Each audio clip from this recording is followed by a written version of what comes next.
Chapter 607. Chapter 607 Getting close to Guan Xi. Oh, that's what you're talking about. We'll just find a scapegoat when the time comes. Master Bing said faintly as he looked at Gubong and Sihua. Do you have anyone who can take the blame? I do, but I don't have any connections with Pingzhan Industries. The police might not believe me even if I get them to take the blame. Sihua said, troubled. Master Bing, I do have someone who's a distant relative of mine. He's the type of person who values money more than his life. Gubong said after some thought. Most importantly, he has some history with Pengzhan. Yes, that's right. It's decided then. Yao Wang will make the poison, and Pinliang will poison it. Gubong's distant relative will be the scapegoat if something goes wrong.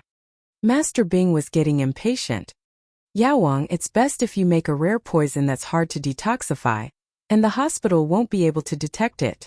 That's the only way to ruin Pingzhan Industries' reputation. Otherwise, if they find out that someone poisoned Pingzhan Industries, it won't affect Pingzhan as much. Don't worry, Master Bing. Yao Wang said confidently. There aren't many people in this world who can detoxify the poison I make.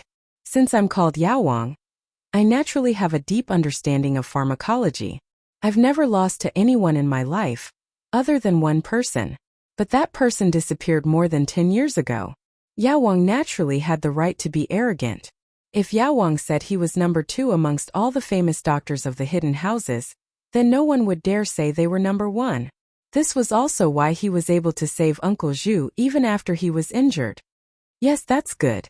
Master Bing knew how powerful Yao Wang was.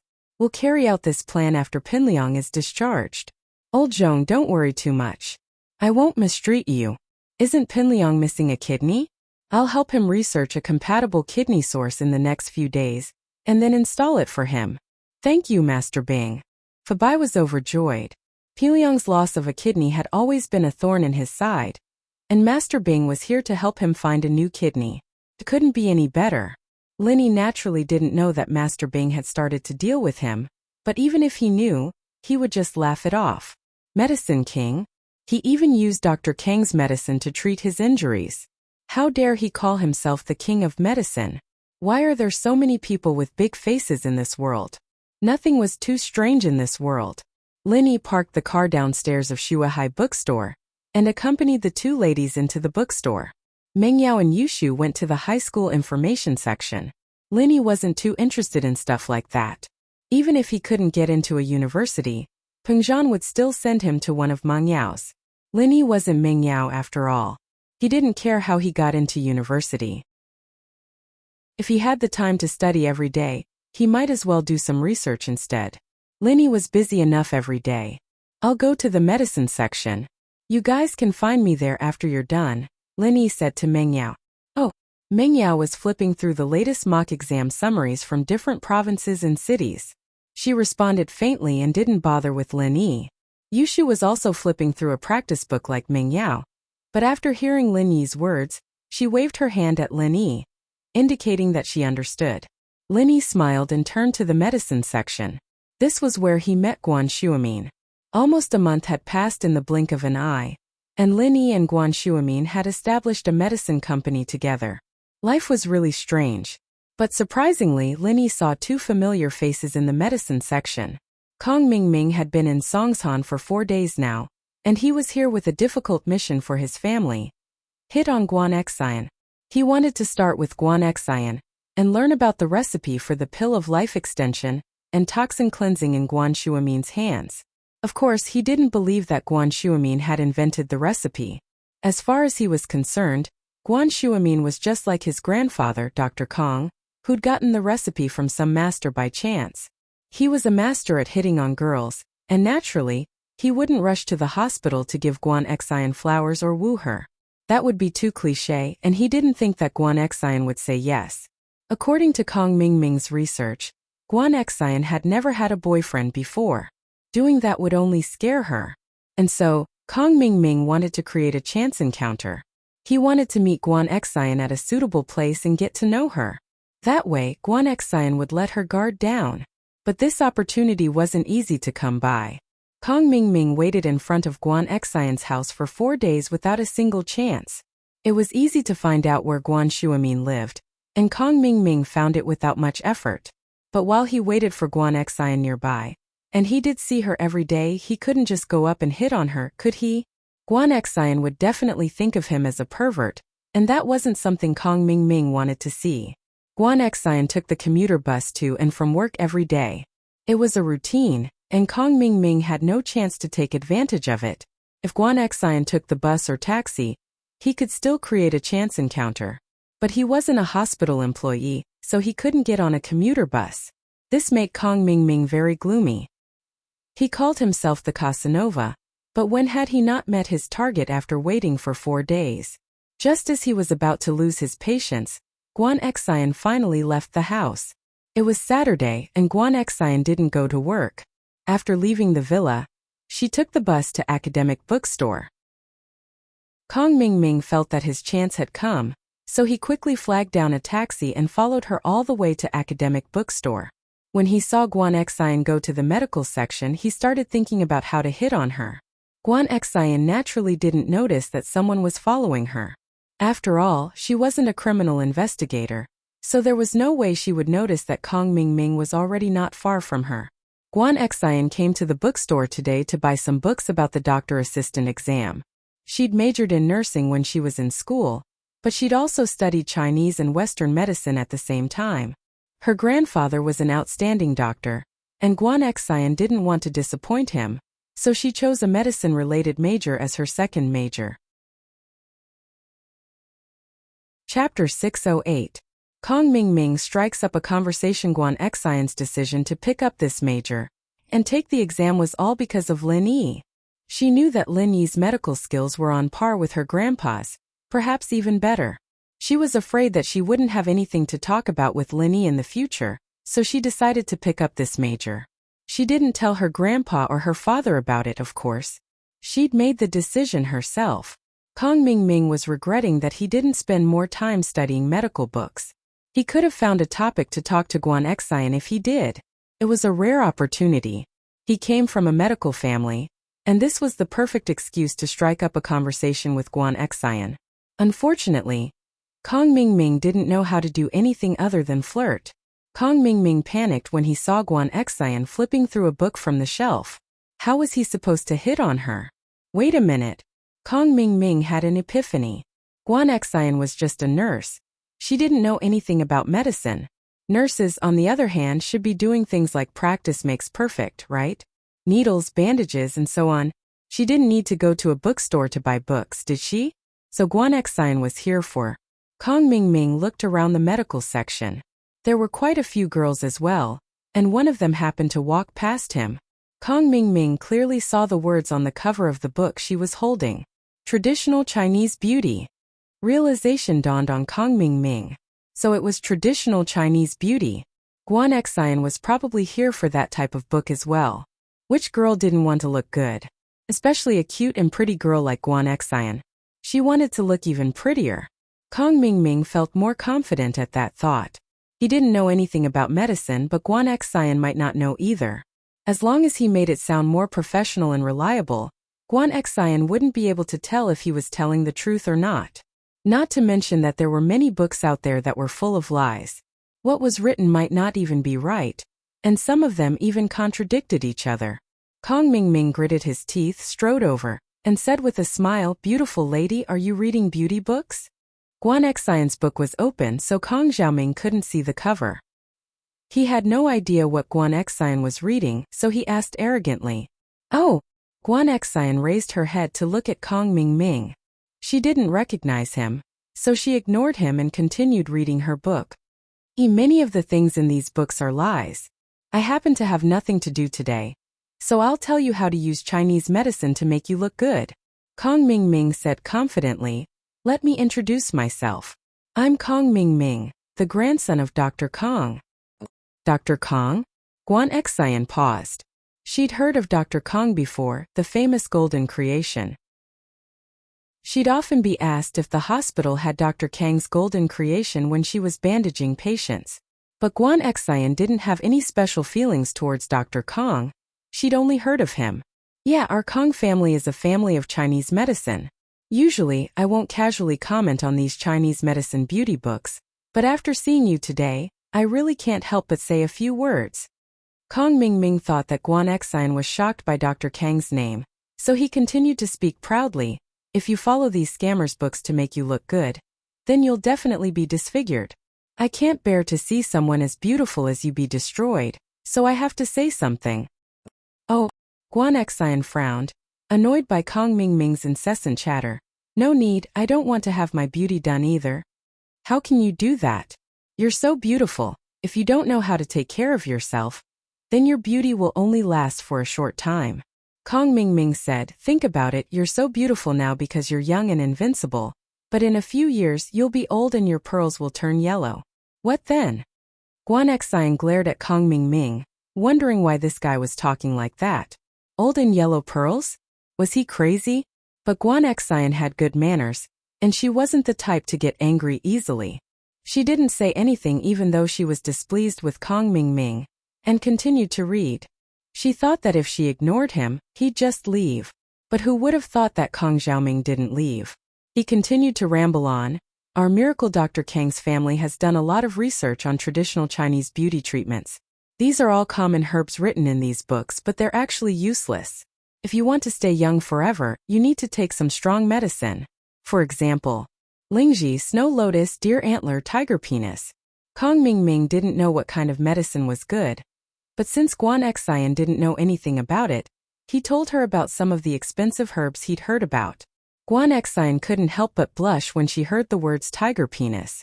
She was a little irritated. Was there something wrong with this guy? Why did he have to say everything? But Kong Mingming didn't have any self-awareness. He thought that Guan Xine was moved by his knowledge when he saw her blush, so he continued, I still have half a tiger penis at home. I ate half of it last time and it was very useful. If you need it, I can give it to you. Kong Xiaoming didn't realize that there was anything wrong with the tiger penis. He just wanted to get on Guan Xine's good side, so he told her whatever he had at home. He did have snow lotus, but that was for the skin-beautifying golden creation. He wasn't stupid enough to give it away. Guan Xine couldn't stand the person in front of her any longer. She closed the book in her hands and was about to leave when she looked up to see Lin Yi standing not too far away. Her heart leapt with joy. She waved at Lin Yi. Lin Yi, what a coincidence, you're here too.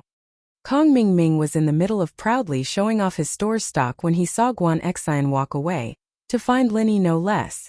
Kong Mingming's teeth itched with anger. The entire Kong family saw Lin Yi as their archenemy. Ever since Kong Xiaobo started hanging out with him, House Kong had been thrown into chaos. It was clearly a perfectly fine pill of life extension and toxin cleansing, but he didn't explain it clearly. Not only did he cause the Kong family to lose a precious pill, but they also had to eat dog shit. It was as embarrassing as it could get. Of course, Kong Mingming never blamed his family for these mistakes. He never thought that if it wasn't for the fact that his family didn't believe that Kong Xiaobo's pill was a miracle pill and Kong Mingming had stomped on the pill to smithereens, there wouldn't have been a series of events that happened after that.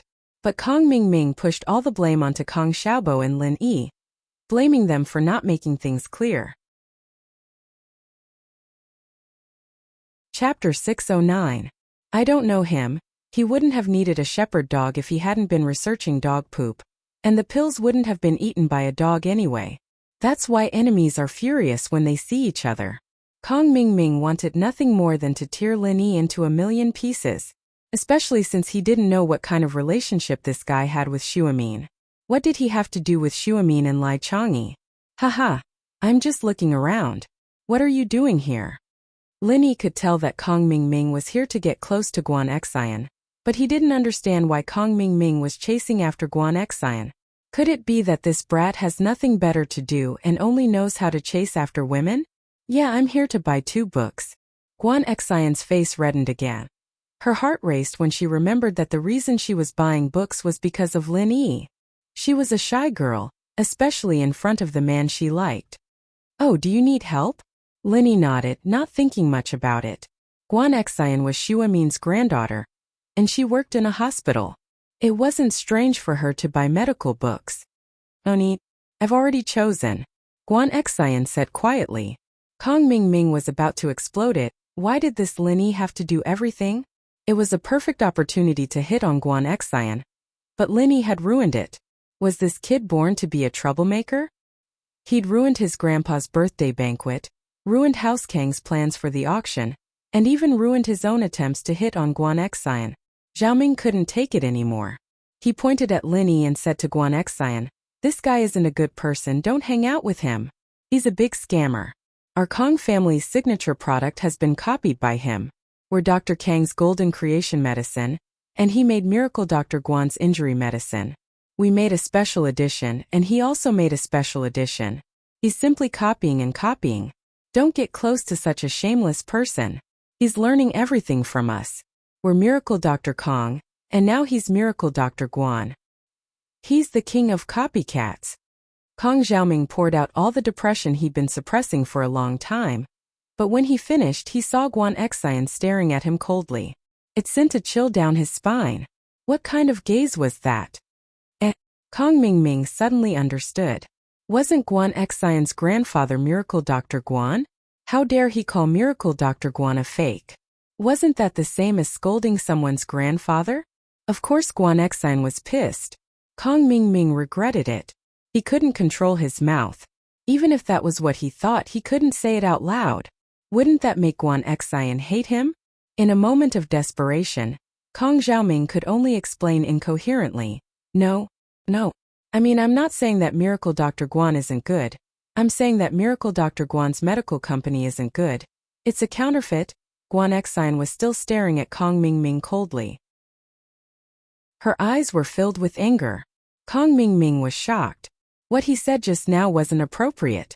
Miracle Dr. Guan's medical company. Wasn't it Guan Shuamin's company? It would have been better if he didn't explain himself. The more he tried to explain, the more he made things worse. No. I'm not saying Miracle Dr. Guan's medical company is bad.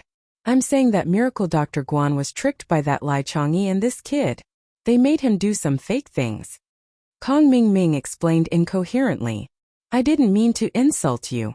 How did you know Miracle Dr. Guan is my grandfather? Guan Xan glared at Kong Mingming. She didn't say anything about her identity.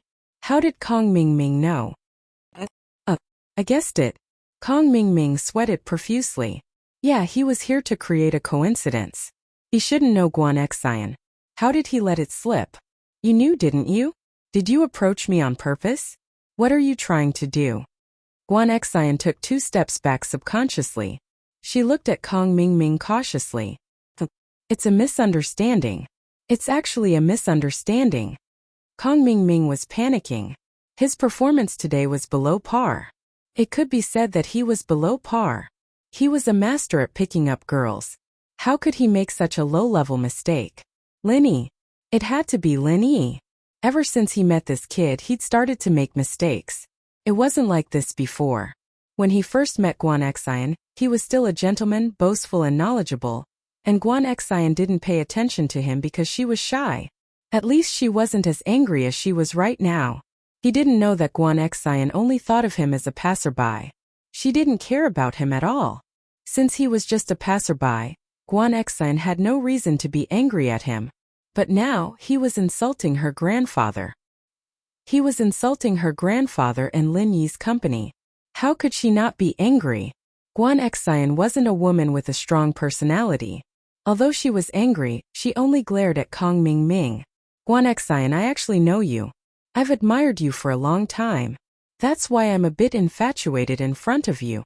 Please forgive me for saying something that doesn't make sense. Kong Mingming was indeed a master of love. After he calmed down, he pushed away his mistake with just a few words. Now he was saying that Guan Xan was too pretty, and that Kong Mingming was infatuated with her. If it was a more vain girl, she would have been very happy and wouldn't have cared about his mistake. But Guan Xan only had Lin Yi in her eyes. There was no place for Kong Mingming. His words only annoyed her even more. She frowned subtly and lowered her head. She didn't want to see Kong Mingming anymore. Seeing that Guan Xan was ignoring him and lowering her head, Kong Mingming thought that his words made Guan Xan shy. Girls who had never had a boyfriend would always be shy. Kong Mingming thought that Guan Xan was the same. Besides, he'd already used enough strong medicine today. If he said anything more, Kong Mingming was afraid that Guan Xine wouldn't be able to handle it. Guan Xine, I still have something to do today. A friend asked me out. I'll be leaving now. I've lost my composure today. Although I had my reasons, it was still inappropriate. I'll come and apologize another day. Kong Mingming felt that he was really smart. Not only did he apologize, but he also made a concession in order to advance. He set up an excuse for their next meeting. This way, Kong Mingming could go to the hospital to find Guan Xine. Chapter 6:10. What a fierce employer. Guan Xine didn't know what she was trying to prove, but she didn't want Lin Yi to misunderstand. Ha! I know him. Lin Yi smiled. He's a playboy, don't mind him. Okay. Guan Xine nodded, relieved. As long as Lin Yi didn't misunderstand. Guan Xine didn't understand why she cared so much about Lin Yi. Lin Yi had a girlfriend, what did she want? Guan Xine didn't know either. Did you buy the books? Lin Yi asked. Not yet, I was choosing when that Kong something came. Guan Xine shook her head. He said some weird stuff I don't understand. Ha, continue choosing then, I'll just read some books. Lin Yi took a book from the shelf and started reading. Meng Yao and Yushu went to the medicine section to look for Lin Yi after they were done with their revision materials. They saw Lin Yi talking to Guan Xine. What's he doing? Meng Yao was about to explode it. Why was he messing around again when she couldn't even stop him? Why did he bump into a pretty girl in a bookstore? Shield bros flirting. Yushu took a closer look. She's pretty, not any worse than Yao Yao. What are you talking about? Meng Yao gritted her teeth. What do you mean not worse than me? This Lin Yi, he's pissing me off. Would he die if he didn't flirt? Oh, I don't know. I'll go tell Shield bro to stop flirting then? Yushu asked. You can't go. Meng Yao frowned. She didn't want to yell at Lin Yi directly. She needed an excuse, or he'd think that she was doing something to him. With that thought, Meng Yao quickly took out her wallet and stuffed it in front of Yushu's chest. Hide it. Just say that you lost it. Oh. Yushu stared at her boobs, confused. Yao Yao, it's not symmetrical. Hold it in for a bit, it'll be symmetrical when we get home. Meng Yao glared at her. Oh. Yushu nodded, feeling wronged. Lin Yi, what are you doing? Shu and I went to buy books, how did you disappear in the blink of an eye? Meng Yao tried her best to sound angry. I lost my wallet, where did you go? Lin Yi was just about to finish his conversation with Guan Xine when Meng Yao's shout startled him. Who are they? Guan Xine jumped in fright as well. She looked at Meng Yao and Yushu in fear. These two girls were ridiculously beautiful, but they were so fierce that it was scary. My employer. Lin Yi shrugged and smiled bitterly. I have to go back. See you next time. Guan Xine was curious. Why did Lin Yi have an employer? Wasn't he doing business with Grandpa? Why did it look like he was the follower of the two misses? What the hell was going on? Although Guan Xine was curious, she didn't ask any questions. She wasn't a talkative girl, so she nodded. And alright. Come to my house some other day. Grandpa's still wondering when you'll be able to come. Okay. I'll visit when I'm free. Lin Yi nodded. Then tell Grandpa in advance. I'll prepare food for you. Guan Xine said, a little embarrassed. Meng Yao gritted her teeth when she heard that Guan Xine was going to cook for Lin Yi. How could this girl be so shameless? She even wanted to cook for Lin Yi? Lin Yi, I'm hungry. Hurry, go home and cook for me and Shu. Meng Yao pointed at Lin Yi and said angrily.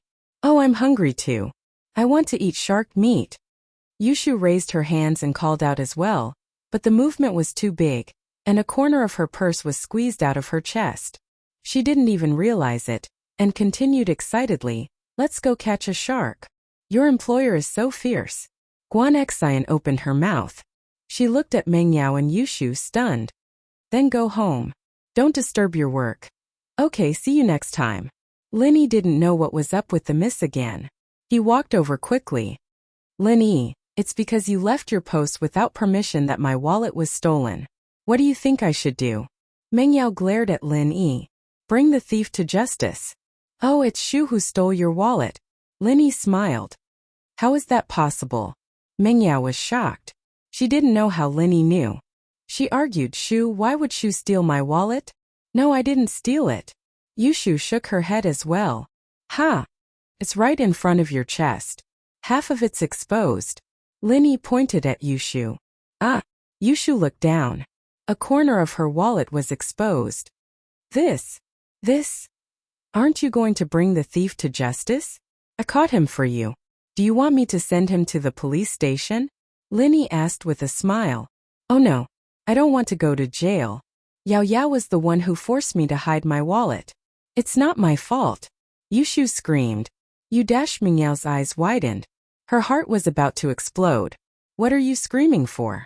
Stop screaming. It's because your chest is too big. It squeezed out your wallet. Ah. You can't blame me. Yushu said pitifully. Ha. Since we've found the thief, let's go back for dinner. Linny smiled and didn't say anything. Sometimes the miss was cuter than Shu. How could she come up with such a ridiculous idea? When they got home, Linny went to cook. Meng Yao, on the other hand, glared at Yushu. Look at you. You don't even know how to act. You got caught like this. Yao Yao, you can't blame me. The wallet came out on its own. Yushu said weakly. All right, let's not talk about this. You're pissing me off. Meng Yao was speechless. Who was the girl who talked to Linny today? I don't know. I've never seen her before. Yushu shook her head. Aren't you the spy 007? You don't know anything. Meng Yao shook her head. Linny prepared an extra portion of food. He wanted to give it to Tang Yun when he went to the hospital. However, the miss found out. Linny, why did you make so much food? Will the three of us be able to finish it? Meng Yao was just pissed, so she asked casually. In fact, the miss usually didn't care about leftovers. I made an extra portion. I'll give it to Tang Yun when I go to the hospital. Linny didn't hide it. Chapter 611. Shu to death. The miss didn't say anything during the meal. She lowered her head and dug in, wanting to finish the extra portion, but her appetite was limited. She couldn't eat anymore, so she turned to Yushu. Shu, go eat some more. Ah, but Yao Yao sis, I'm already full. Yushu said, holding her stomach. No, eat some more, your breasts are too small, you need to enlarge them. Meng Yao glared at Yushu, signaling her with her eyes. Yushu didn't know what Yao Yao sis wanted. But seeing that she wanted to continue eating, Yushu could only stand up and get more food. But Meng Yao got there first, running to the kitchen and putting the leftover rice and vegetables on Yushu's plate. Ah, that's a lot. Yushu was shocked. Hurry up and eat, your body is still growing, you need to eat more. Meng Yao said. Seeing that Yushu didn't move her chopsticks, she lowered her voice and whispered, if you listen to me, I'll let you be my second wife. Okay, I'll eat then. Yushu was happy hearing that, so she made a difficult decision and picked up the chopsticks to eat with difficulty. Linny watched Yushu eat all the food bit by bit, and stood up speechlessly. It seemed that the idea of bringing food for Tang Yun was gone. Yushu finished all the food and couldn't stand up anymore. Lying on the sofa motionlessly, Linny told the miss and went to the hospital to visit Tang Yun. Meng Yao didn't have any reason to stop Linny, and in fact she couldn't. Seeing that Linny was full of energy, Tang Yun was very happy. She was worried about Linny's injury, but it seemed that he was fine now. You're here? Tang Yun ran down from the bed in surprise. And are you feeling better? Linny wanted to hug Tang Yun, but Tang Yun shyly dodged. I'm fine now, my forehead doesn't hurt at all. Tang Yun said as she moved away from Linny, afraid that Linny wouldn't be happy. This is a hospital room, there's a lot of people here, it'd be bad if Mom saw us. Haha. Linny chuckled. I wanted to bring you some when I was cooking, but Yushu ate it all. And Tang Yun didn't want a meal but a thought from Linny. As long as Linny thought of her, she would be happy. She wanted to ask about the relationship between Linny and Meng Yao, but she couldn't bring herself to do so. She was afraid that Linny would think that she was petty. After a night of peace, the bold Tang Yun had returned to her original self. Without Meng Yao's provocation, it would be hard for her to do anything bold. It was embarrassing and shameful to think about it. Was she still the same person yesterday? Actually, I transferred to Songshan because my elders asked me to take care of Meng Yao. It's my job, Linny explained before Tang Yun could ask. Linny didn't wait for Tang Yun to ask and started explaining. He had to tell Tang Yun about this sooner or later, it was just a matter of time. Now that she had met up with the miss, Linny told her everything he could. I've been living in Mingyao's villa since the first day I transferred here. She rarely interferes with my personal matters, but maybe it was because I didn't tell her before I went to avenge you, so I pissed her off. Tang Yun didn't know what Linny was thinking. Linny told Tang Yun about his relationship with the miss, not hiding anything. After all, there was nothing to hide. Linny told her the truth. Oh, I see. Tang Yun calmed down after listening to Lin Yi's detailed explanation. After all, Lin Yi said that this was his job. He came to Songshan to take care of Mengya. Yeah, will you be angry if you know the truth? Lin Yi asked. I'm not that petty. This is your job, why would I interfere?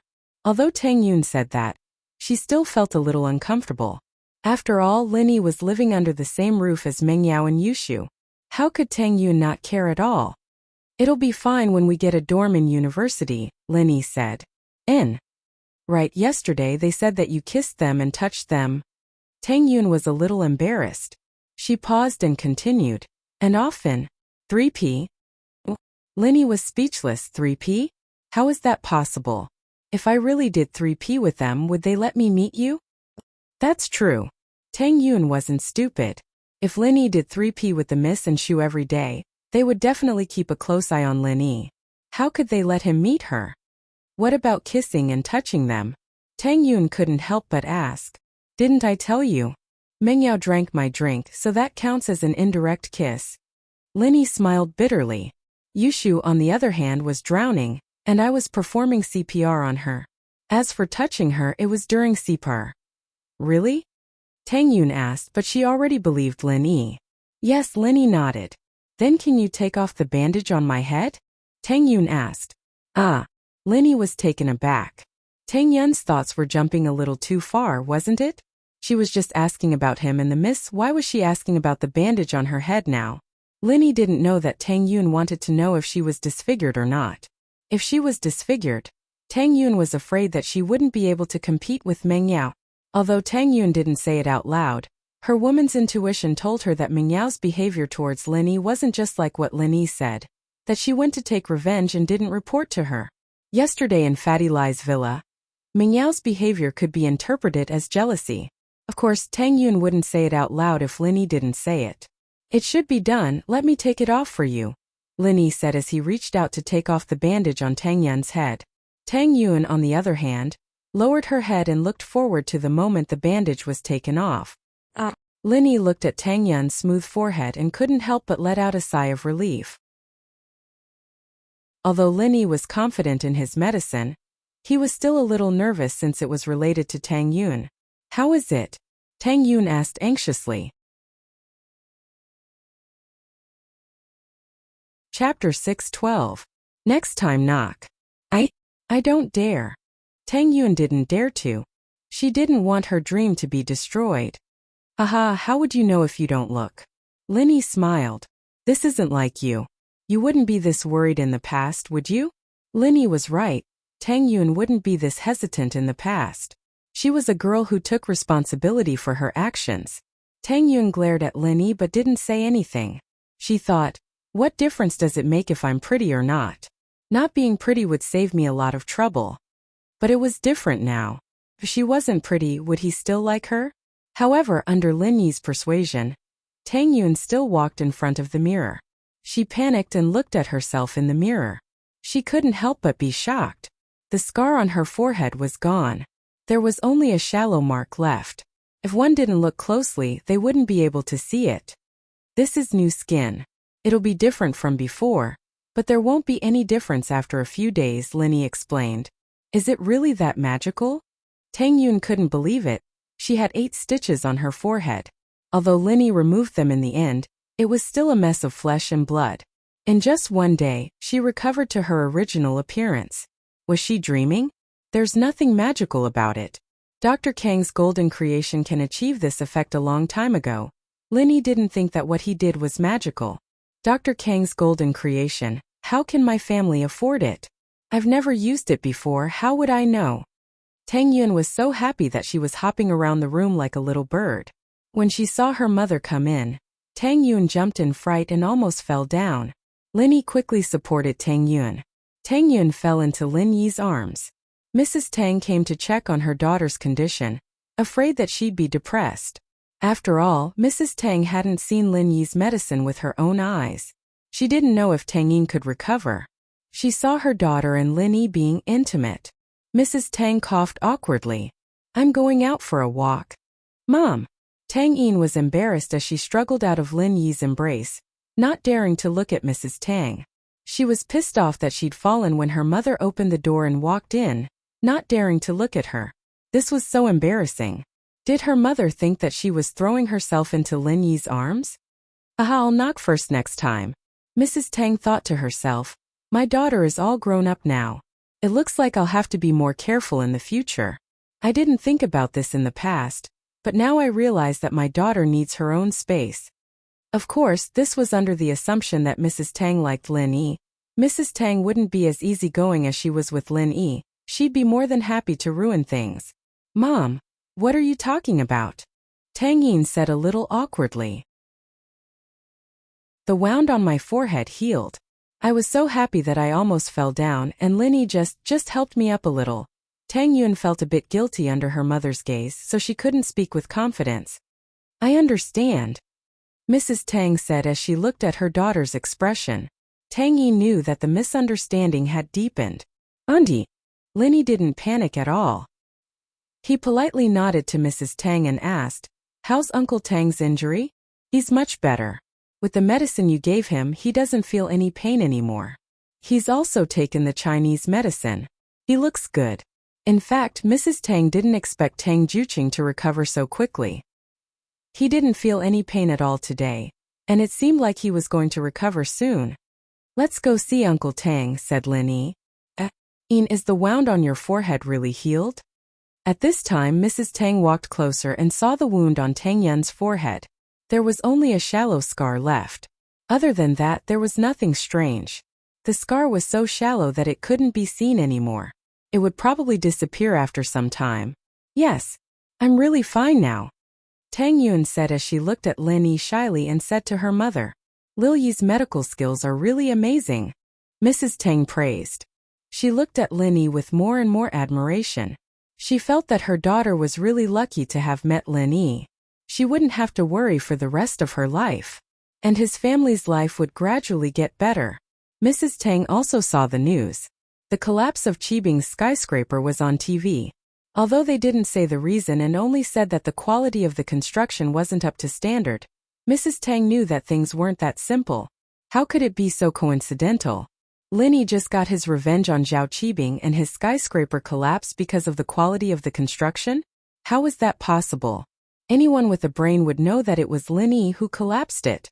At that time, Lin Yi asked Fatty Lai to find a bulldozer, trenching machine and a demolition team. It would be weird if the skyscraper collapsed by itself. Even if Zhao Qibing was a black-hearted businessman and skimped on materials, he wouldn't skimp on his own office building.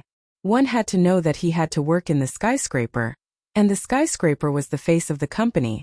If the quality of the office building wasn't up to standard, how could people buy his company's real estate? But Zhao Qibing had no other choice. In comparison, he couldn't afford to lose face. He would rather swallow his teeth and say that his skyscraper wasn't up to standard than admit that it was Lin Yi who demolished his skyscraper. Mrs. Tang was straightforward. Zhao Qibing demolished his house and Lin Yi went to demolish his skyscraper. He destroyed Tang Yun's face and broke Tang Juqing's legs. Lin Yi did the same, destroying his face and breaking his legs. Mrs. Tang wouldn't have dared to think of this in the past. Those people were rich and powerful. How could her family be their opponent? They suffered losses and had no way out. But it was different now. They had Lin Yi to protect them. Lin Yi followed Mrs. Tang and Tang Yun to Tang Juqing's ward. Tang Juqing was listening to the radio and a rare smile appeared on his face when he saw Lin Yi. He was even more surprised when he saw that his daughter's forehead didn't seem to have any problems. Although Tang Juqing hadn't been to Tang Yun's room after she was admitted to the hospital, he knew how serious her injuries were. He saw his daughter's face covered in blood when they were being carried by the ambulance in front of their house in the shantytown. Chapter 6:13. She was going to die and it's done. Tang Yun nodded. It's fine now. Lin Yi said that he's here to take a look at your injuries. Okay. Tang Juqing nodded happily. What do you want me to do? Uncle Tang, just lie down and you'll be fine. Lin Yi waved his hand, gesturing for Tang Juqing not to move as he walked over to check on Tang Juqing's injuries. Tang Juqing's broken leg should be able to recover very quickly under the care of Chinese medicine. However, his neurological problems were still the same. That meant that even if Tang Juqing's legs were healed, he would still be limping when he walked. Lin Yi frowned. This wasn't a good sign. Even if Tang Juqing could stand up, if he tried to do rehabilitation training and limped because of the neurological problems, it would affect the recovery of his legs. If he continued walking like this, the newly healed legs might become deformed. Even if his neurological problems were healed in the future, the recovery of his legs would be different, and he would still limp. What's wrong? Lin Yi, is there a problem with my dad's illness? Tang Yun had been paying attention to Lin Yi's expression, and when she saw him frown, her heart skipped a beat. It's a bit troublesome. Lin Yi didn't hide it and explained his thoughts to Tang Yun and Mrs. Tang. He didn't hide it from Tang Juqing, because it wasn't necessary. Then what should we do? Tang Yun was panicking. But Tang Juqing and Mrs. Tang weren't too worried, and Tang Juqing smiled instead. It's fine if he's limping. It's good enough that he can stand up. It's better than lying on the bed, right? Tang Juqing couldn't be blamed for being optimistic. In fact, he had been lying on the bed for so long. As long as he could stand up, he wouldn't care if he was limping or not. Being limping was better than being paralyzed, right? Mrs. Tang had the same thought. She didn't mind when Tang Juqing was paralyzed, so what if he was crippled? Originally, I wanted to wait until the end of the college entrance examination and let you go back with me to see my old man. Then, I would bring back the nerve-stimulating medicine, but now it seems that there is not enough time. Lin Yi said, but it doesn't matter. I will find someone to send it over. How can I do that? Tang Juqing was flattered. Lin Yi had to trouble others for his sake. Haha, it's nothing. Lin Yi thought of Erguden, his childhood playmate. He hadn't seen him in a long time, and now wasn't the time for harvest. He should have time. Dad, since Lin Yi said so, then it's settled. Tang Yun saw that her father still wanted to say something, so she spoke first to finalize the matter. Naturally, Tang Yun didn't want her father to become a cripple. Even if she owed Lin Yi a favor, it was her. She owed Lin Yi a lot anyway, so she didn't care anymore. After this small misunderstanding, Tang Yun had thought it through.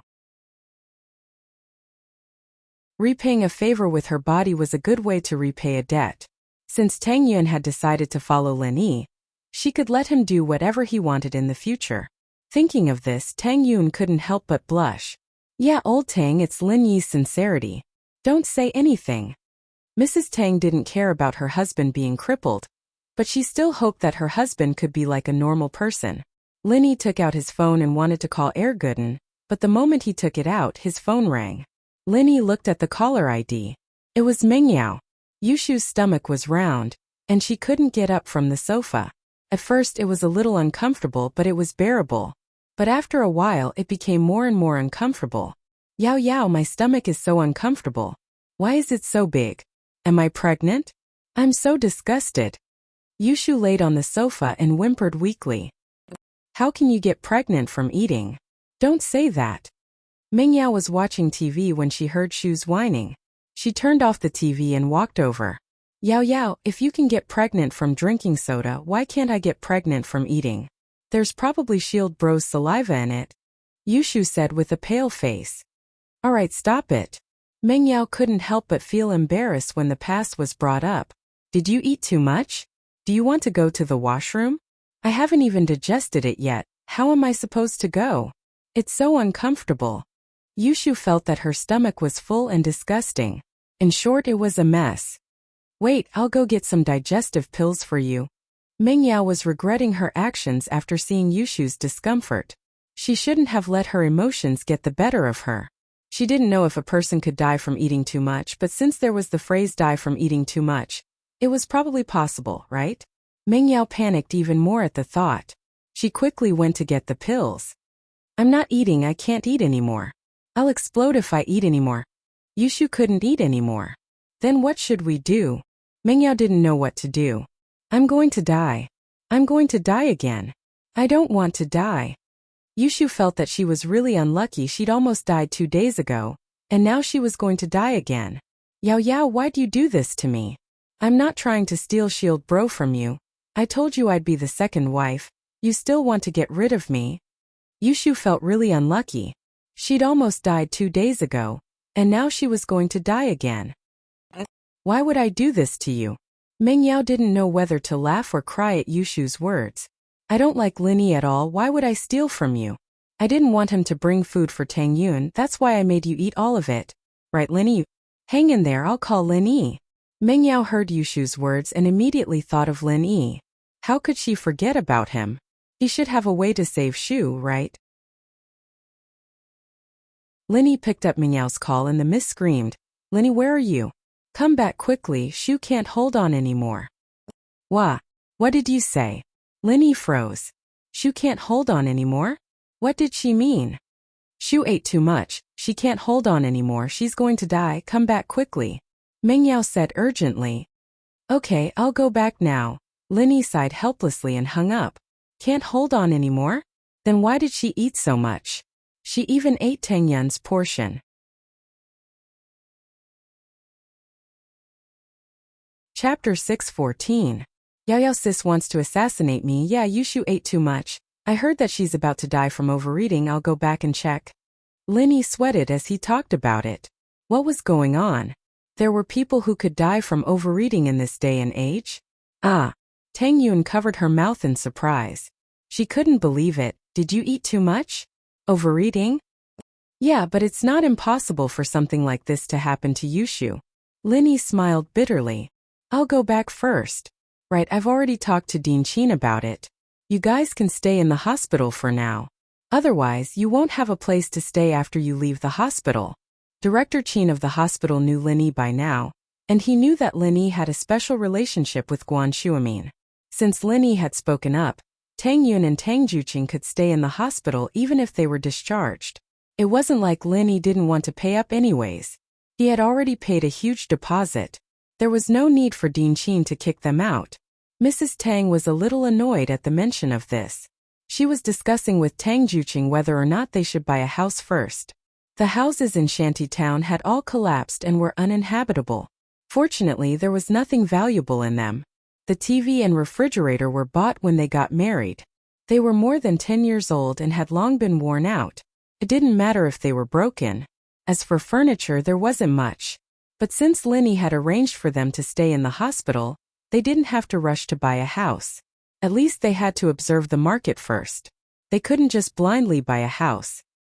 He didn't think it was possible for Yushu to be stuffed to death, but he still drove back to the villa as fast as he could. He saw Yushu lying on the sofa, moaning non-stop, with Mengyao beside her, holding her hand and comforting her. Yao sis, I really can't take it anymore. Why isn't Shield Bro here yet? Yushu cried. Soon. That damn Lin Yi, he's staying at Tang Yun's place and doesn't want to leave? I don't know what's so good about Tang Yun. She's so much worse than our Shu. Mengyao complained. Cough cough. Lin Yi broke out in a cold sweat and coughed twice. Although Tang Yun wasn't weaker than Yushu, the key was Yushu's identity. Would Lin Yi dare to touch her? She was eldest Miss' best friend. How could there be such a comparison? Lin Yi thought to himself, if you give Yushu to me as my wife, I'll definitely bring her with me every day. Mengyao heard Lin Yi's coughing and turned back to see Lin Yi. You still know to come back? Look, Shu is about to die, go save her. Lin Yi looked at Yushu on the sofa, relieved to see that she wasn't dead yet. He frowned when he saw the bulging stomach, wondering if there was a perforation. Shield Bro, you're finally back, sob sob. Yushu started crying. I feel so bad. Yao sis wants to assassinate me. No one wants to assassinate you, are you hallucinating? Lin Yi turned to Mengyao, confused. Why would Yushu say that she wanted to assassinate her? Could it be that Yushu ate some poisonous food and was hallucinating? Mengyao blushed. Hurry up and save her, don't ask so much. Okay. Lin Yi nodded, picked up Yushu and flipped her over. Her head was facing the sofa, and he said to Meng Yao, "Help me open her mouth, don't close it." "Oh, okay." Meng Yao didn't dare to delay and quickly opened Yushu's mouth. Ah! Yushu couldn't help but cry out in pain. She thought to herself, why are you and Shield Bro trying to kill me? Are you trying to open my mouth and pull out my tongue? But she couldn't speak. "What's your name?" Meng Yao felt that Yushu's voice was similar to a certain voice, and she couldn't help but glare at her. Ah! Yushu couldn't speak with her mouth covered, and she couldn't make any sound other than, "Hold it, it'll be fine soon." Linny took a chopstick from the kitchen and started poking at Yushu's throat. Ah! Yushu felt a wave of nausea, and she finally vomited after being poked by Lin Yi. She hadn't digested her lunch yet, and she vomited it all over the floor, but Meng Yao's hands were all over it. The miss wasn't disgusted at all, but looked at Yushu with concern instead. "Shu, how do you feel?" Yushu started vomiting and it didn't stop. She threw up almost everything in her stomach. "Woo, it's so uncomfortable, but it's much better now," Yushu said after she was done vomiting. That's good, I was scared to death." Meng Yao was scared as well. What if Yushu really died from overeating? "It's not a big deal, I just had nothing better to do." Linny shook his head. "You can't eat that much, why did you still eat?" "Yao Yao made me eat." Yushu felt wronged and she almost died. How could she not feel wronged? "Why did you make her eat so much?" Linny was a little pissed. This wasn't a joke, and it was fortunate that she was fine. Meng Yao didn't expect Linny to question her with a straight face, but Meng Yao was in the wrong, and she couldn't refute. "Yao Yao didn't want you to bring food for Tang Yun, so she made me eat it all," Yushu said honestly. Linny shook his head, speechless. It was pretty much what he expected. These two girls were too good at messing around.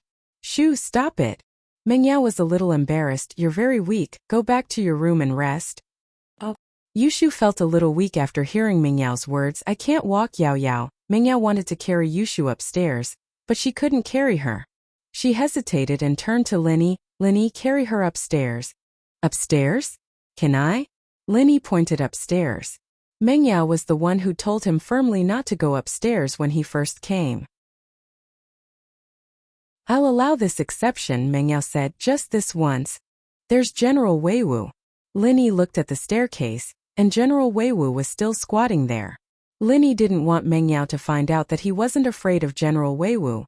Otherwise he wouldn't be able to explain himself if he lost something upstairs.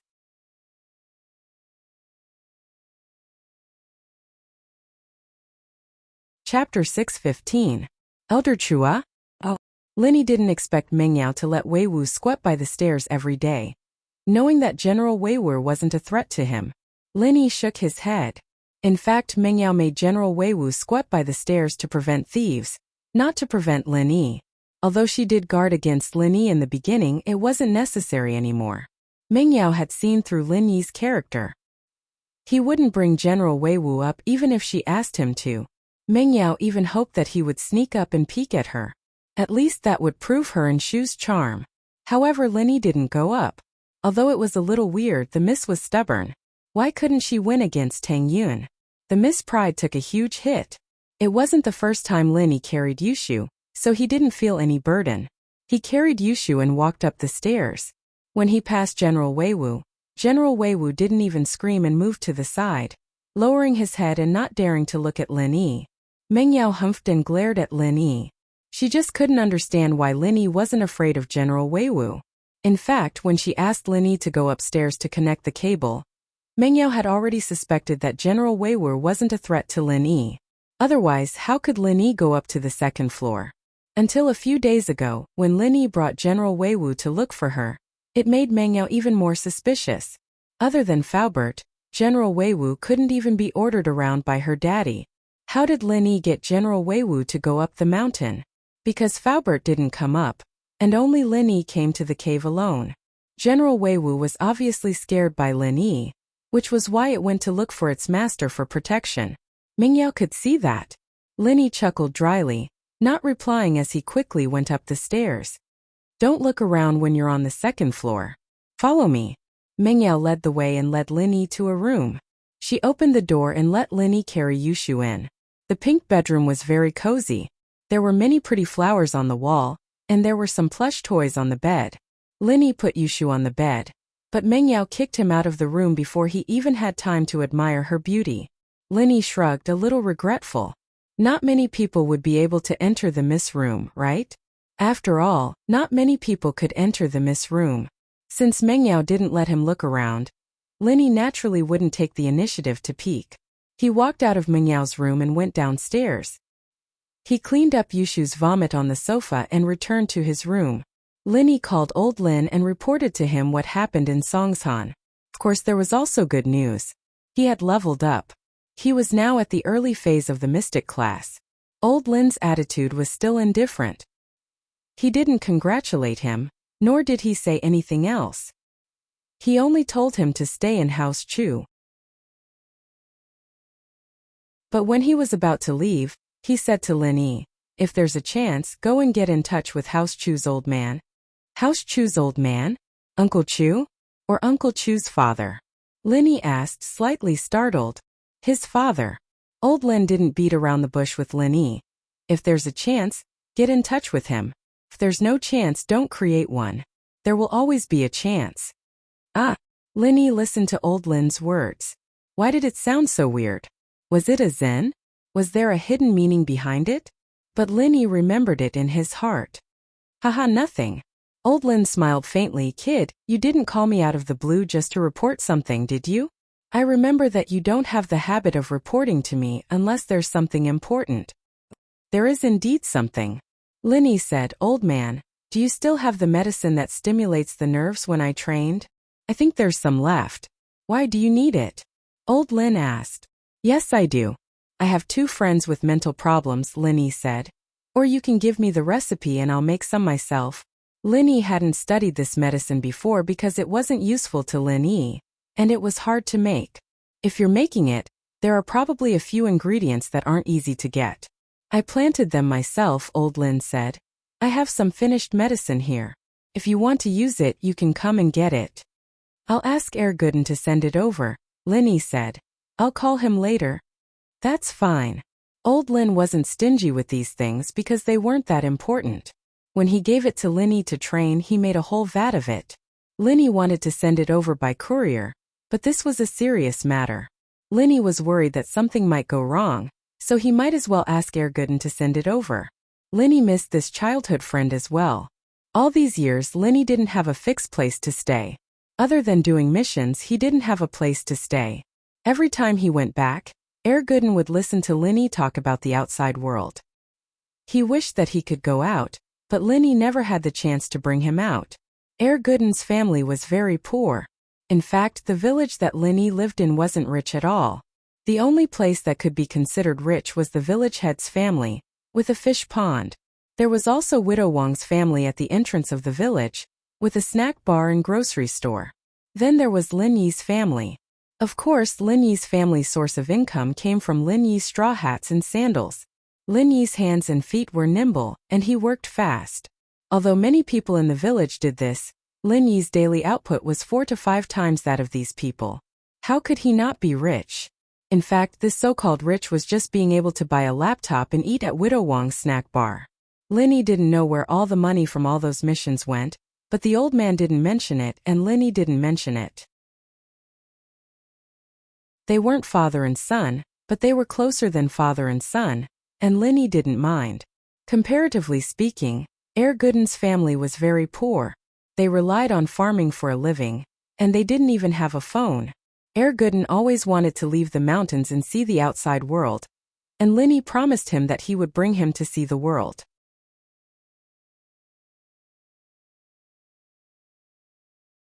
Chapter 6:16. Childhood friends. Lin Yi called Widow Wang's house at the entrance of the village. Hello? Star West Village, who are you looking for? Widow Wang's village accent came through the phone. Aunt Wang, I'm Old Lin's Lily. Can you call Air Gooden for me? Lin Yi said.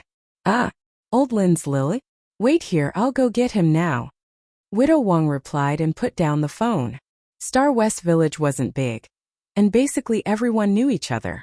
Everyone bought things from Widow Wang, so Widow Wang was more than happy to have people come to her place to answer the phone. Widow Wang's shop was right next to the village, and there was a loudspeaker inside. In the village, you basically had to shout to find someone. The loudspeaker could even wake someone up in the middle of their sleep. Gooden, it's Aunt Wong. Come and answer the phone. Widow Wong yelled through the loudspeaker and returned to the shop. Not long after, a man as strong as a bull ran into the shop. He was Gooden, 185 tall. He stood in front of the shop like a wall. Aunt Wong, my phone? Gooden ran a kilometer away from home, but his face wasn't red, and his heart wasn't racing. He wasn't even out of breath. One look and you could tell that his body wasn't normal. It's Lily. Hurry up, it's a long-distance call. It's very expensive. Widow Wong pointed at the phone on the table. Linny bro. Gooden rubbed his hands together excitedly when he heard Lin Yi's name. I'm Gooden. Gooden, Linny smiled. Are things busy at home? It's good. We planted the seeds a while ago, and now they're weeding and fertilizing. We're just waiting for the autumn harvest. We'll probably have a good harvest this year. Gooden said. Not bad. Do you have a girlfriend? Linny asked with a smile. Who'd like me? Gooden smiled. My family's so poor and I don't look good. I'll be a bachelor for the rest of my life. If you have nothing to do during this period, come to my house. My old man has my address. You can help me bring some things over. It's a good opportunity to see the world, Linny said with a smile. Ah, really? That's great. Gooden heard that Linny wanted him to go to a big city and see the world, and he couldn't be happier. Then I'll leave after finishing the farm work at home. But Linny bro, we haven't had the harvest yet. We don't have any travel expenses. Gooden and Linny grew up together, so there was nothing to be embarrassed about. No money was no money, it wasn't shameful. Haha, my old man will help you prepare the travel expenses. If you need anything, just tell me before you leave, Linny smiled. You don't have to be so polite with me. Of course you're my Linny bro, of course I won't be polite. Gooden was like this since he was young. Other than his dad, he only listened to Linny. So in his eyes, Linny and his dad were on the same level. It was natural for Linny to give him money. Ha! Linny smiled. He didn't know how many years it had been since he played with Gooden. The days of catching fish and prawns together were long gone. Even after he hung up, Linny was still immersed in his memories. There were 3 times in his life when he was the happiest. The first time was when he was young. At that time he hadn't gone on a mission yet. He was still learning medicine from his old man, training his body. He didn't have many missions a day, and when he was free, he would catch fish and prawns with Gooden. It was a very carefree life. The second time was in the training camp with his teammates. He was the captain of the team, and he brought the other 6 teammates to overcome all obstacles and stand out. That time was hard and tiring, but it was also the most fulfilling. It seemed tense, but there wasn't the danger of a real mission. There was only the trust and friendship between teammates. Second brother, third brother, fourth brother, fifth brother, sixth brother, and seventh brother, where are you now? Are you doing well? Are you busy with missions all over the world? Linny shook his head. His teammates had gone their separate ways after leaving the training camp, and he hadn't seen each other since. The third time was when Linny was in Songshan. Although he didn't know who his enemies were, and there were always some small troubles, these days of freedom made Linny really happy. He hoped that it would never end. Of course, other than these 3 happy times, Linny also had a lot of painful times. One of them wasn't painful, but at least it was painful and happy at the same time. It was also a rare time. It was also during that time that he met Yang Huijuan, Armadillo, and Ning. It was also because of Ning that this time was forcefully erased from Lin Yi's memory. It was also the reason why Lin Yi chose to run away when he first met Yang Huijuan. Until now, Lin Yi didn't know why he rejected Ning so decisively. Was it because of the huge power behind her? Or was it because he couldn't give her a stable life? Lin Yi never thought that he would retire one day, and he didn't think that he would retire at such a young age. Lin Yi didn't know what his old man was thinking. He suddenly brought him to Songshan to do a special mission that would give him a lifetime's worth of food. This was a huge deal. Lingshan flipped through the case files on her desk. The kidney trafficking organization seemed to have been a lot more restrained recently. Ever since the transit station was destroyed, they seemed to have become a lot more careful. However, they didn't stop their crimes because they moved their targets and locations to the outskirts of the city. In this week, there were already 2 cases of widowed farmers being murdered. It was the same method, but the locations were more unpredictable. One of the 2 victims was a villager from Yazi village in the east of the city, and the other was a villager from Shunbu village in the west. One in the east and one in the west, tens of kilometers away from each other. There was no pattern at all. Even if they sent out the police force to keep watch, it was impossible to cover the hundreds of villages around the city with police officers. Putting aside the fact that the police force was not enough, even if it was enough, they couldn't possibly stop the entire police station and keep watch over the kidney trafficking organization, right? Lingshan felt like a coward. She'd cracked a couple of big cases since she'd been appointed, and she'd received praise and recognition from the leaders of the province, but she knew what was going on. She didn't have the face to say how she'd cracked the cases.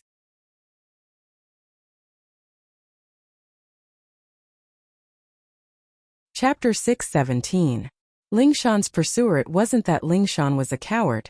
It was just that she had arrived at the right time. Big cases kept popping up as soon as she took over.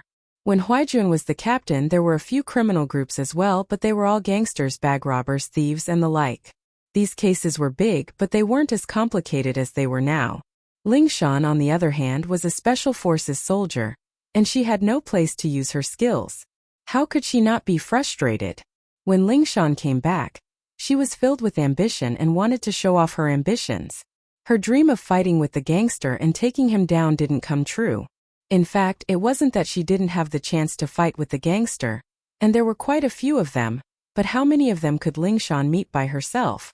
Even if she fought with criminals, how many strong ones were there? How many criminals could have the strength of a golden class? Lingshan was a golden class mid-phase, and even in Haosong, one of the 4 noble houses, she was the leader of the younger generation. If she wanted criminals to have golden class strength, she wouldn't need to be a criminal anymore. She could just be a bodyguard of some rich man and earn a lot. Why would she need to rob? What a headache. Why did these criminals keep coming in waves? Why did they have to do it in Songshan? Before the kidney trafficking organization appeared, Songshan did have an underground organ trade market, but because it was an underground trade, and it was done after both parties agreed on the price, no one reported it to the police. As long as these people didn't cross the line, Lingshan wouldn't interfere. She couldn't do anything about it. But now they were kidnapping people and selling their kidneys. She couldn't just ignore it. But these people seemed to have a very strict organization, and it wasn't easy to take them out at once. It was already very difficult to destroy just one layer. The main problem was that these people had doctors and operating tables in their hands, and they didn't need to go through the proper medical system or clinics. The kidneys weren't sold locally either, and according to Lingshan's understanding, there hadn't been a single kidney transplant patient that was bought from this group. Of course, there were people who bought kidneys from the black market, but they also went through unscrupulous intermediaries.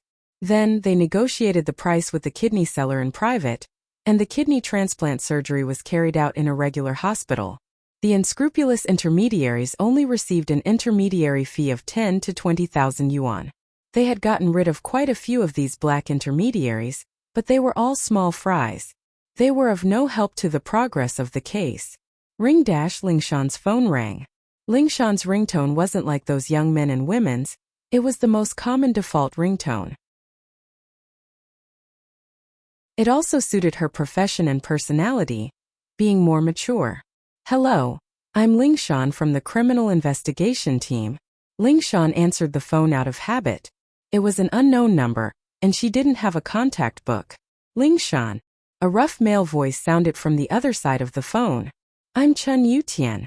Oh, Chun Yutian? Lingshan paused, frowning imperceptibly. What's wrong? Chun Yutian smiled bitterly after hearing the coldness in Lingshan's voice. Lingshan, I'm going back to Songshan tomorrow. I have a mission. Can we have a meal together? I'm busy with the case, I don't have time. Lingshan rejected Yutian's suggestion. I see. Yutian sighed. Can we meet once? I really do have a case. Is there something important that you want to talk to me about? If not, I don't want to delay my work. Lingshan said faintly. Can't we meet if there's nothing important? We're old friends, childhood sweethearts. You can't just not give me face, can you? Yutian said helplessly. Chun Yutian, please watch your words. It's true that we're old friends, but childhood sweethearts are out of the question. Ling Shan corrected him. Chun Yutian, I know what you're thinking. It's not that I'm not giving you a chance, it's your own fault. Who can you blame? Ling Shan, aren't you just making things difficult for me? You're one of the best in the younger generation of the noble houses, and you're already golden class mid-phase. I just broke through, when will I ever catch up to you? Yutian smiled bitterly. You know what I'm like. I've always wanted to be strong since I was young, and my man has to be stronger than me. Otherwise, do you think he'll have a good life? Ling Shan couldn't help but feel proud. Chun Yutian, I gave you a chance to challenge me, but you didn't take it. I even said that you can challenge me anytime before I have a boyfriend. If you're here to challenge me, I can meet you. If not, then I'm sorry, I'm not free. Ling Shan, as far as I know, other than House Yu, Wu Chuntian from House Wu is also a golden class early phase. Are you saying that you won't marry if there's no one stronger than you? Yutian couldn't help but ask. How do you know that there aren't any masters other than the noble houses? Ling Shan asked back. She didn't know why, but Ling Shan suddenly thought of Lin Yi. She didn't know where that guy got his kung fu from, but why was he so strong? I don't seem to be his opponent. Moreover, I still have to humble myself and pretend to be Miss Braindead in front of him. He's really as abominable as he can be. But she was in his hands, unable to fight back. Was this still her personality? She was the Miss of House Song, and she was going to be taken advantage of by him? This was too humiliating. And so, Ling Shan decided not to think about him. She couldn't think about him, because thinking about him made her angry. Yutian was speechless. He didn't dare say that there weren't any masters outside of the noble houses, because he knew that there were masters outside of the noble houses. But since Ling Shan didn't want to see him, there was no point in saying anything. Asking Yutian to challenge Ling Shan now was the same as asking for a beating. He couldn't afford to lose that face.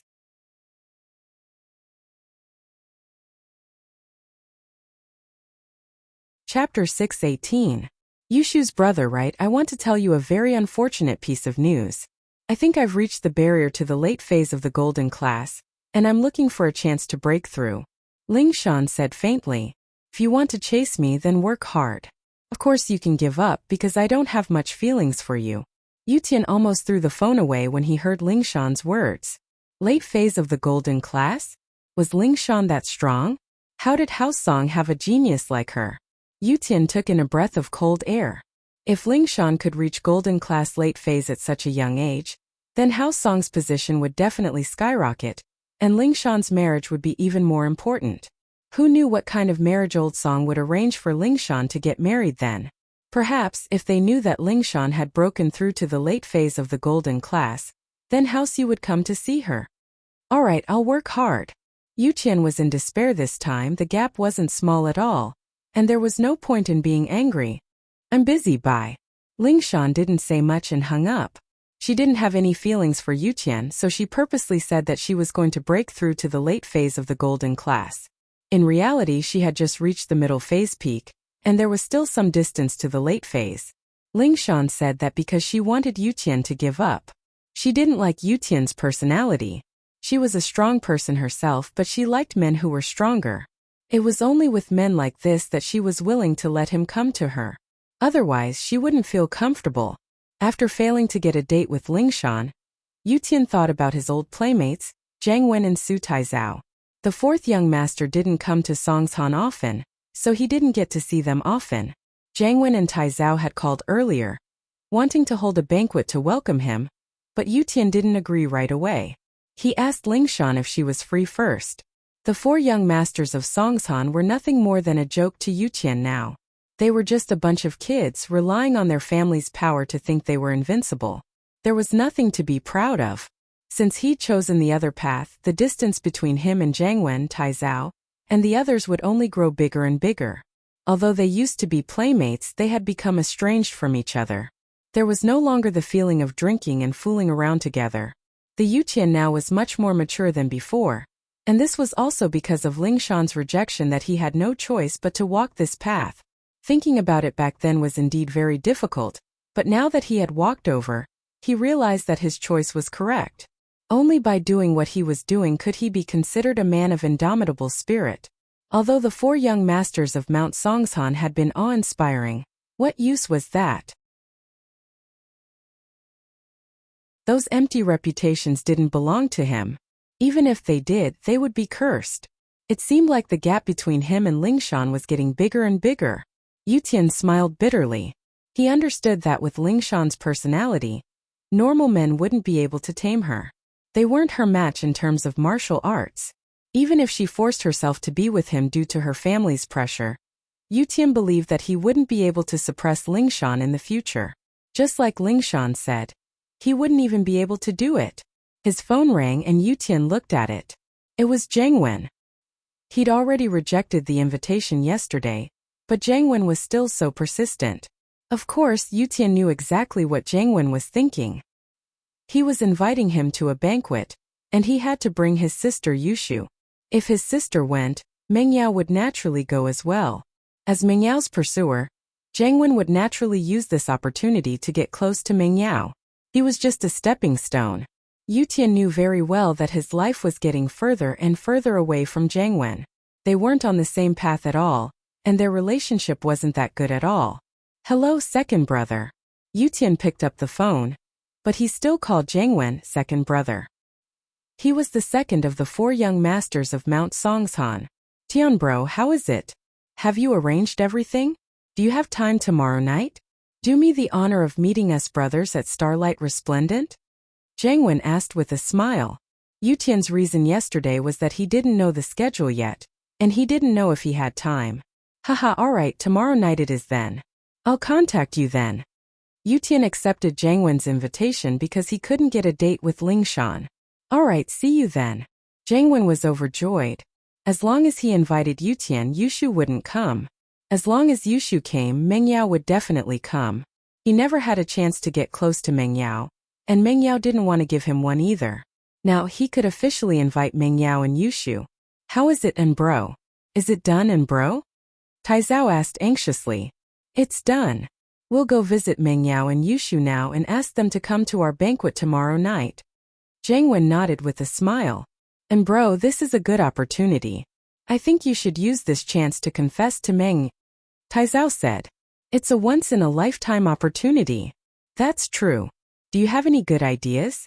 It wouldn't be good for me to confess to her, would it? Zhang Wen frowned. But you're right, Meng Yao's attitude towards me is a little hard to understand. She's not as friendly as she was the first time we met at the theme park. Is she blaming me for not pursuing her well enough? Maybe I should prepare some flowers for her tomorrow? That's possible. Tai Zhao said. But forget about flowers. Girls all care about their face. You can't just go after her without doing anything, can you? But you can't be too intense and put her on the spot. It's like in many situations, girls like you pursuing them, but they don't want you to force them too much. She enjoys the process of you pursuing her, and she doesn't want to say yes right away. That's why kneeling down and begging is basically forcing people to make a decision. As long as the girl doesn't really like him, she'll reject him for sure. Even if she likes him a little, she can't just say yes right away.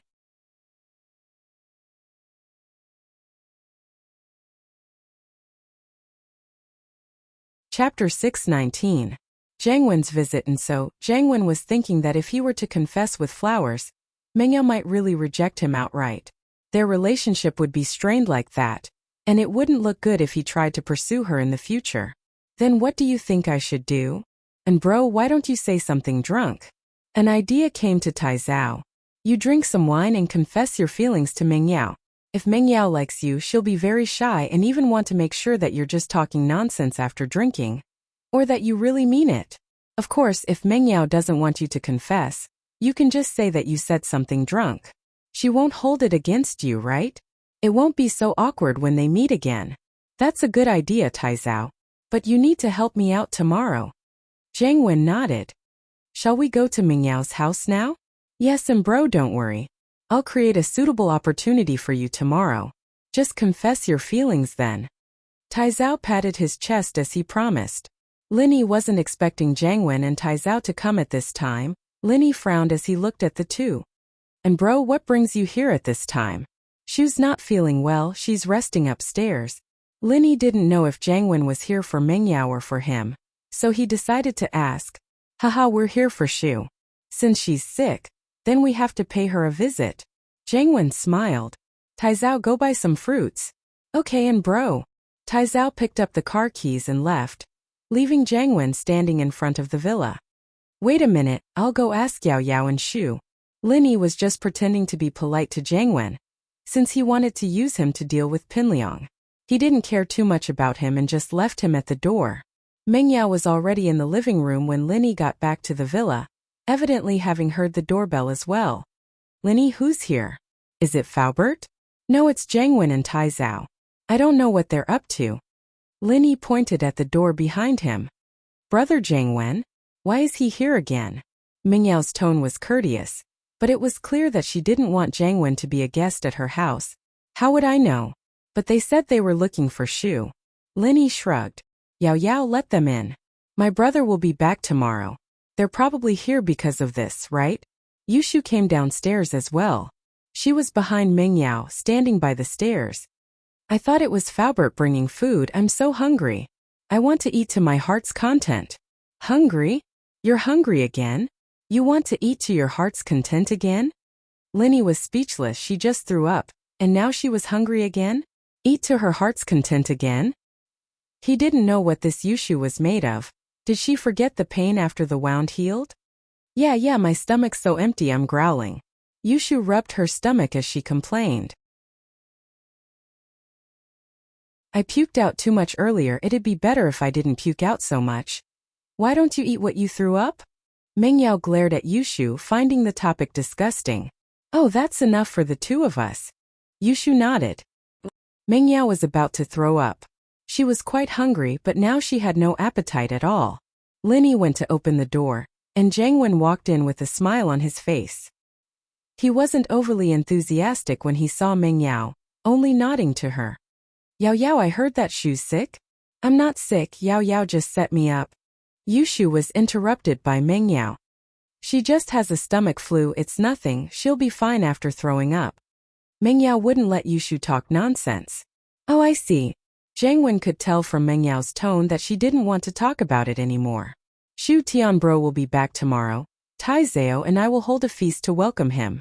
You should come too, your brother hasn't seen you for a long time, right? Okay.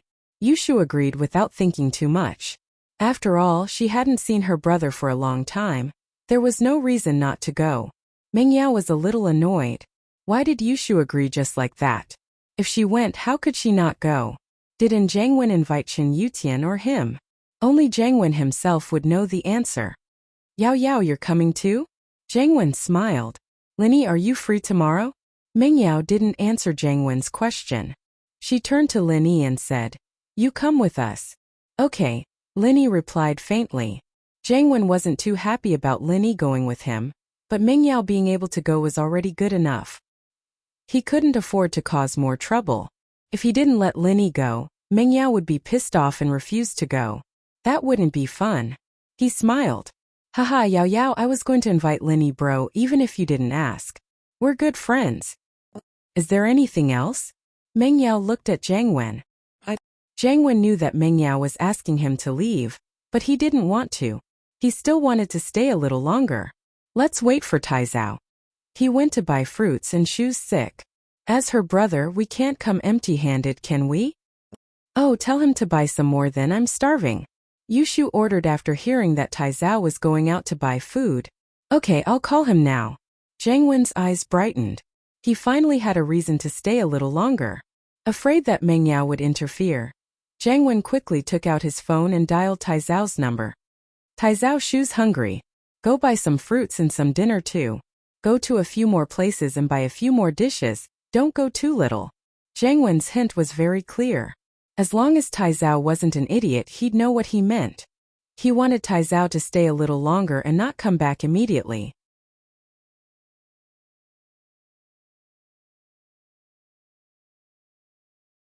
Chapter 620. Chapter 622. Pengzhan's phone. No rush, no rush. We can't rush even if there's a traffic jam, right? Safety first. Jangwon smiled faintly, praising Taizao's teamwork. Meng Yao glared at Yushu, annoyed at her for being a busybody. Couldn't she have asked Lini to cook for her if she wanted to eat?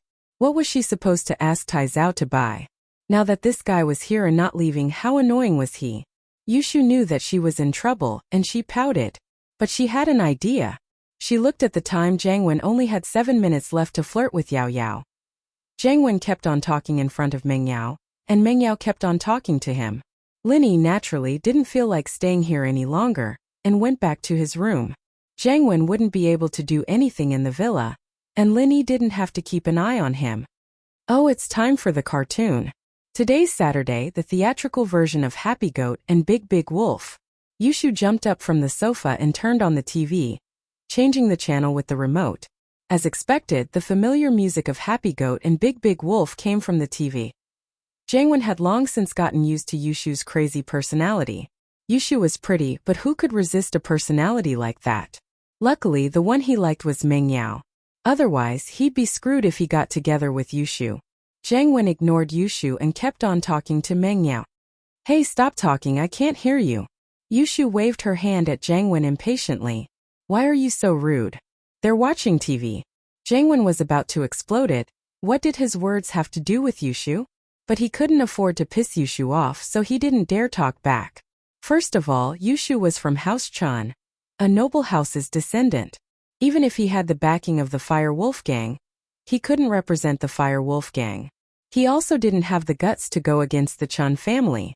Secondly, Yushu was still Meng Yao's best friend, even if the Fire Wolves were to support him. If he pissed her off, he'd never be able to pursue Meng Yao in the future. Yao Yao, let's talk over there. Jiang Wen held in his breath, still maintaining the smile on his face as he pointed at the restaurant. I want to watch the cartoon too, I haven't seen this episode yet.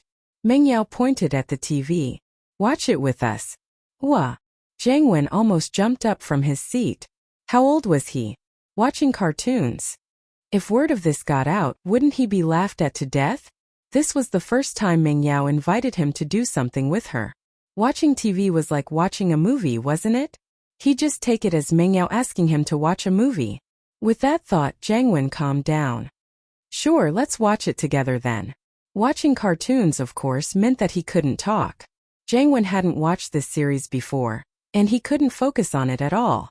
He could only sit there and watch. He felt that time was getting too long. Why wasn't this Taizao back yet? He'd be able to get out of this situation if he came back. What a blunder. If he knew that Yushu wanted to watch cartoons, he wouldn't have stayed here. He might as well just leave. Jiang Wen couldn't take it anymore and went outside to call Taizao. Where are you? Why aren't you back yet? Buying food for a year? Ah, and bro, didn't you tell me to go back later? Taizao had parked his car by the roadside, leisurely smoking as he enjoyed the night view. Jiang Wen's shout startled him. All right, hurry up and come back. Hurry up, Jiang Wen said, a little troubled. See Yao Yao? I'm good, aren't I? Yushu said proudly. Haha, at least you're smart. Otherwise, I'd be annoyed to death by him. Meng Yao felt that her best friend wasn't stupid at all. In fact, she was very smart. It was just that her way of expressing herself was a little different. Taizao came back soon with a bunch of fruits and bento. Yushu invited Jiang Wen to watch TV and eat together, but Jiang Wen shamelessly rejected her. He couldn't take it anymore. What was the point of staying here if he couldn't talk to Meng Yao? Go get Lini and tell him to eat with us. Meng Yao opened the bento Taizao bought and placed it on the coffee table after Jiang Wen and Taizao left. Taizao had bought a total of 5 bento boxes, all of them quite high quality.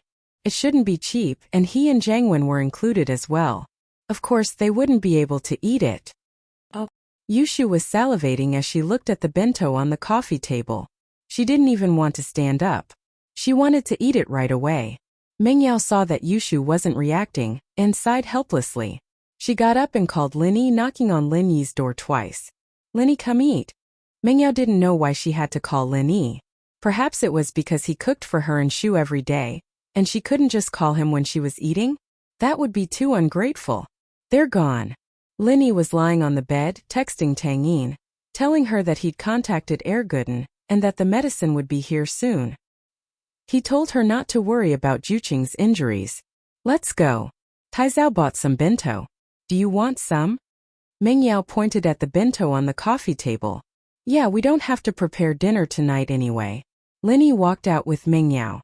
Faubert usually wouldn't bring food over on Saturdays, so Linny had to think of ways to solve the problem. When Linny sat on the sofa, Yushu was almost done with the bento box. She didn't look like she was going to stop. Don't eat too much, or you'll die from overeating, Linny reminded. No more. Meng Yao was worried that Yushu would get into trouble again. She put away the 2 bento boxes, afraid that Yushu would eat them too. Oh, okay. Yushu felt wronged, but she didn't dare disobey. She didn't want to overeat again. After dinner, Linny cleaned up the bento boxes and put the remaining 2 in the fridge. He'd heat them up for breakfast tomorrow. After he was done, he got a call from Pengzhan. Uncle Chu. Linny picked up. What's up? Yeah, 2 things. Pengzhan said. Yao Yao isn't with you, is she? Is it convenient to talk?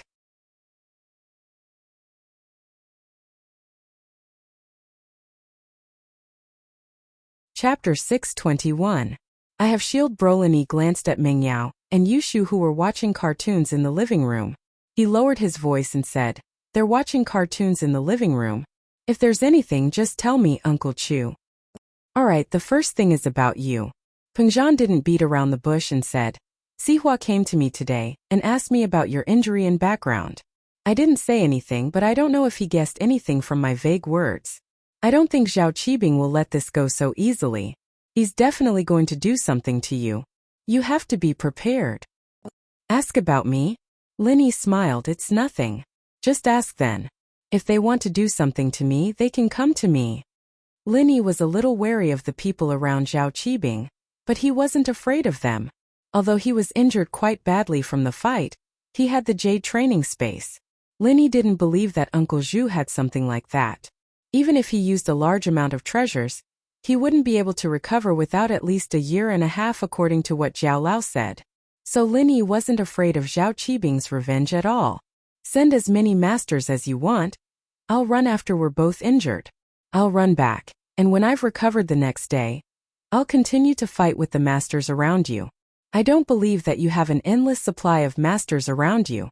Let's see if you can still be happy when all your masters are lying on the bed. With the Jade space, as long as Linny didn't meet a particularly strong master, Linny would have nothing to fear. No matter what, you still have to be careful. Pengzhan knew that Linny had a certain level of confidence after hearing his words. He wasn't as worried as before. I don't want anything to happen to you. Don't worry, Uncle Chu. If I can't win, I'll run. Linny didn't think that running away was embarrassing at all. What was there to be embarrassed about? If he couldn't win, then he would be the one with the problem. Then I'm relieved. Pengzhan nodded and continued. Secondly, I want you to help me find out why Yao Yao went to that MT Shuangyan with Zhong Pingliang. I was in a hurry, so I didn't ask about it. I wanted to ask about it yesterday, but something happened to you yesterday, so I didn't mention those unhappy things again. So, I asked you to help me ask about it. I really don't know about this matter. Linny said, I'll find time to ask about it and then call you? There's no rush. There's no need to ask specifically. We'll talk about it when we have the chance. Pengzhan didn't want to interfere with his daughter's private life too much. She was a grown-up after all, and she wasn't that gullible. There had to be a reason why she followed Pinliang up the mountain. All right, I'll find a chance to ask her. Linny nodded, feeling that it wasn't a good idea to ask Meng Yao about this. Yutian didn't give up and called Lingshan after he got out of the toll booth. But Lingshan's tone was cold. Chen Yutian? You're back? What's up? Lingshan had saved this number in her phone yesterday. But to Yutian it was only a friendship.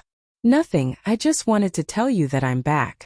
Yutian always felt pressured in front of Lingshan. Lingshan's dominance made him uncomfortable, but he couldn't bring himself to resist. Oh, I understand, Lingshan said faintly. Is there anything else? If not, I'm hanging up. You really don't have time tonight? Yutian asked after some hesitation. No, I'm busy. Bye. Lingshan didn't wait for Yutian to reply and hung up the phone. Yutian laughed at himself and called Jiang Wen. Tu, where are you? Taizao and I are at Starlight Hotel, VIP room number 1 on the 5th floor. Shu and Yao Yao will be here tonight. Zhang Wen said with a smile. All right, I'll be there in a bit. Yu Tian sighed. Zhang Wen was using him as an excuse to get close to Meng Yao. How could Yu Tian not know about this? But it seemed like his sister didn't have many pursuers. Yu Tian used to be afraid that people would harass his sister and affect her life. But she was 18 now. She was about to go to university. Wasn't it weird that no one was pursuing her? But thinking about his sister's personality, Yu Tian sweated. With that personality of hers, there weren't many men who could get along with her, right? She was either a prank or she was just an idiot. That Wu Shaoqin had only been fooled by Yushu's appearance back then. If he'd known Yushu's personality, he wouldn't have dared to make a move so easily. If he brought Yushu home, it would be fine if she liked him, but if she didn't, he would be toyed with to death. After some thought, Chun Yutian called Yushu. Shu, where are you? Do you miss your brother? Yutian sighed. He went to the border for more than a year and never returned to Songshan. He didn't know how his sister was doing. When he was in Songshan, he was his sister's guardian angel. He didn't know if Yushu would rely on him like before. Oh, Yao Yao and I are about to leave. Yushu received a call from her brother. I missed you before, but not anymore. I have Shield Bro, I don't need to miss you anymore. Shield Bro? Yutian froze. Who's Shield Bro? Oh, Yao Yao's follower and bodyguard. Yushu hated her brother for going to the special training for a woman. He even went to the border to train. She was still holding a grudge against Yutian's attitude. She wouldn't let go of this opportunity to piss him off. What was so good about that fox Ling Shan? She made her brother fall head over heels for her, and she still didn't dump him. Yushu felt embarrassed. Look at how powerful Shield Bro was. He had Ling Shan in his palm. She wouldn't dare to go west if he told her to go east. So in comparison, Shield Bro was still stronger. Ah! Chun Yuqian gritted his teeth in anger. Where did this random follower come from and steal his limelight? His sister had always looked up to him, and whenever she was in trouble, she would think of him first. How did it become Shield Bro?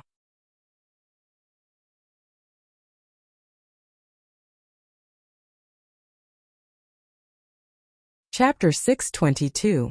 Between Yao Yao and Tang Yuan, who was prettier? In fact, Yushu was proud of Yutian in the past, but ever since Yutian started going after Ling Shan, Yushu wasn't too happy about it. Especially when Ling Shan ignored her brother, saying that she would only accept him if he defeated her. Wasn't she just making things difficult for him? Her brother was an idiot saying that Yushu was an idiot, and Yushu thought that he was even more of an idiot. Was it worth it for a woman?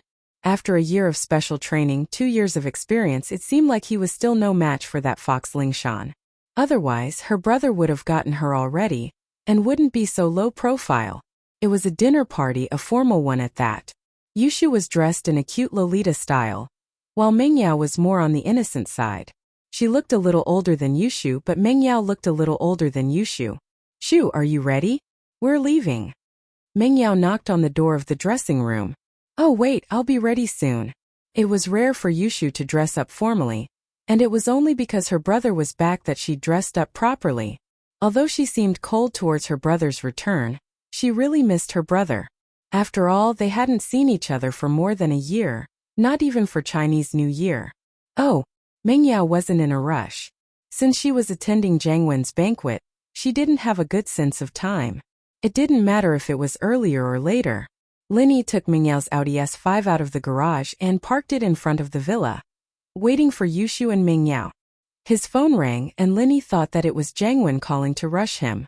Zhang Wen didn't dare rush Meng Yao, but he could call Linny to ask about their departure.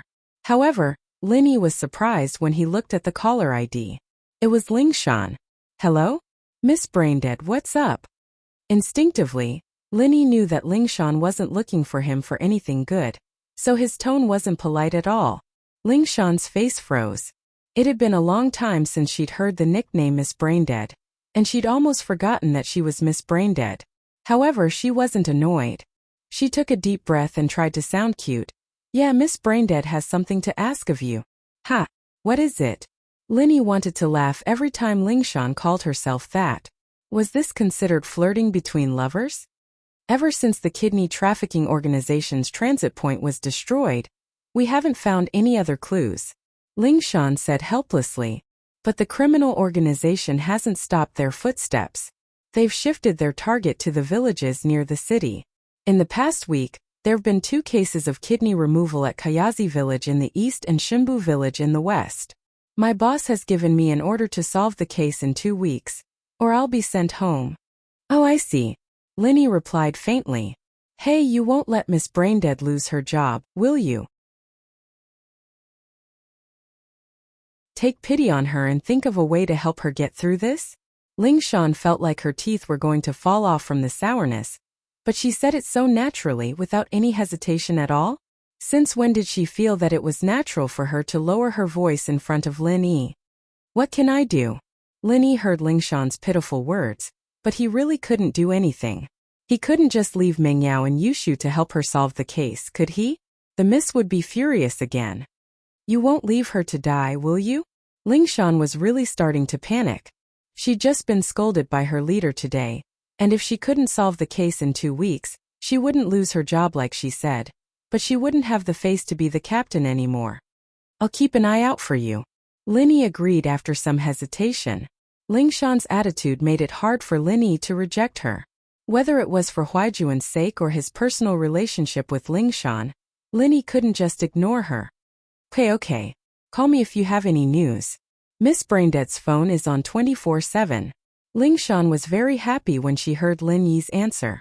Linny didn't say anything and hung up the phone with a faint smile. Lingshan, on the other hand, had an indescribable feeling welling up in her heart. Was she still the same person she used to be? Why did she have to lower her voice to Lin Yi? Where was the arrogant and strong Lingshan from before? If her friends knew that she was flirting with a man and calling herself Miss Braindead, wouldn't they laugh their heads off? No, she couldn't let anyone know about this. The reason why Linny promised Lingshan to keep an eye out for her was because Linny had found a breakthrough. That was Zhang Wen. He just told Zhang Wen that he was going to take care of Pinliang. And the next day, Pinliang's kidney was cut off. It was fine if he was beaten up, but a kidney was cut off. This was a sensitive issue. Although Fabai didn't call the police, Linny knew about it. Even if Pinliang's kidney wasn't cut off by Zhang Wen, he must have a close relationship with Zhang Wen.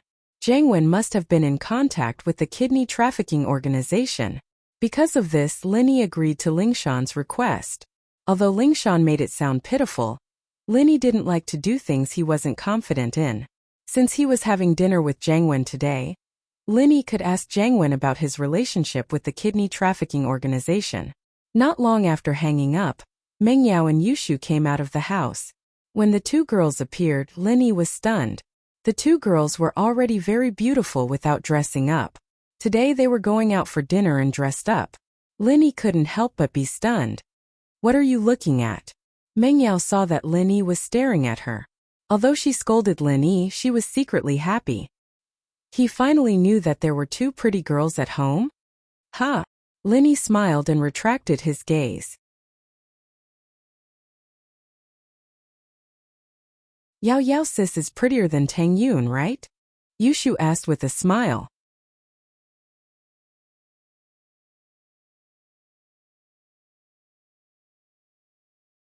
Chapter 623. A blunder caused by a misunderstanding. However, the Miss and Tang Yun were both very pretty. If one had to say who was prettier, it could only be said that they each had their own merits. The Miss today would naturally be prettier than Tang Yun without makeup. There was no doubt about that. Linny said, she's prettier than Tang Yun after makeup. Lin Yi's words didn't offend anyone. Although he was praising Meng Yao, he also said that Meng Yao was only better after makeup. Before makeup they were about the same. However, Miss Chu had automatically ignored the words makeup queen. She felt a little smug as she glanced at Lin Yi. At least you have good taste. Oh, what about me? Yushu asked, using Meng Yao as the vanguard before bringing herself out. You're about the same as Yao. Linny didn't know how to answer. Oh, am I really that pretty? That's great. I finally met someone who isn't blind. Oh. Yushu cried out in surprise and glanced at Meng Yao. Shu, why are you looking at me? Are you saying that I'm blind? Meng Yao glared at Yushu. Yeah, who told you to say that I'm not as pretty as you? Yushu said confidently. Stupid girl, when did I say that? Meng Yao glared at Yushu. Then why did you admit it? Yushu retorted. I didn't admit it. You were the one looking at me. Meng Yao was pissed. Yushu had tricked her. Then why are you feeling guilty? Yushu asked. I'm not feeling guilty, although I did say that my body is more balanced than yours. Meng Yao said angrily. Oh, people with small chests always say that they're balanced. Yushu wasn't happy. You stupid girl, I'll tear your mouth off. Meng Yao went to pull Yushu's face. Shield bro, our sis is trying to kill me again. Yushu screamed. Alright, I'm driving. Linny didn't know who to help, so he changed the topic. Right, Yao, why did you go to Mount Shuangyan with Pinliang? Linny remembered the mission Pingzhan had given him on the phone before, and he decided to take this opportunity to ask about it. That big liar Pinliang lied to me on purpose. Meng Yao felt hurt when she thought about it. Pinliang didn't just lie to her IQ. He lied to her feelings as well. Pinliang didn't mean love with Pinliang, of course, but the longing for her family. Pinliang had given Meng Yao hope, only to have it destroyed again and again. If Pinliang hadn't brought it up, Meng Yao would have kept it as an eternal pain deep in her heart, not letting it out easily. But Pinliang's release of this sadness gave Meng Yao hope. How could she not be depressed? Every time she thought about it, Meng Yao would cry silently. She wasn't crying because she fell for Pinliang's trick, but because she missed her mother. She really wanted it. Everyone else had maternal love, but she didn't. Although she was the daughter of Pingzhan Industries and lived a luxurious life, she would rather not have all of this. She wanted a complete family. A happy home where he could have dinner with his parents every night. Lie to you. Linny was driving, so he didn't notice the change in Meng Yao's mood. Yeah. Meng Yao's heart ached again as she thought of her mother. Yao, don't cry, okay, you're prettier than me, okay? Yushu held Meng Yao's hand and comforted her.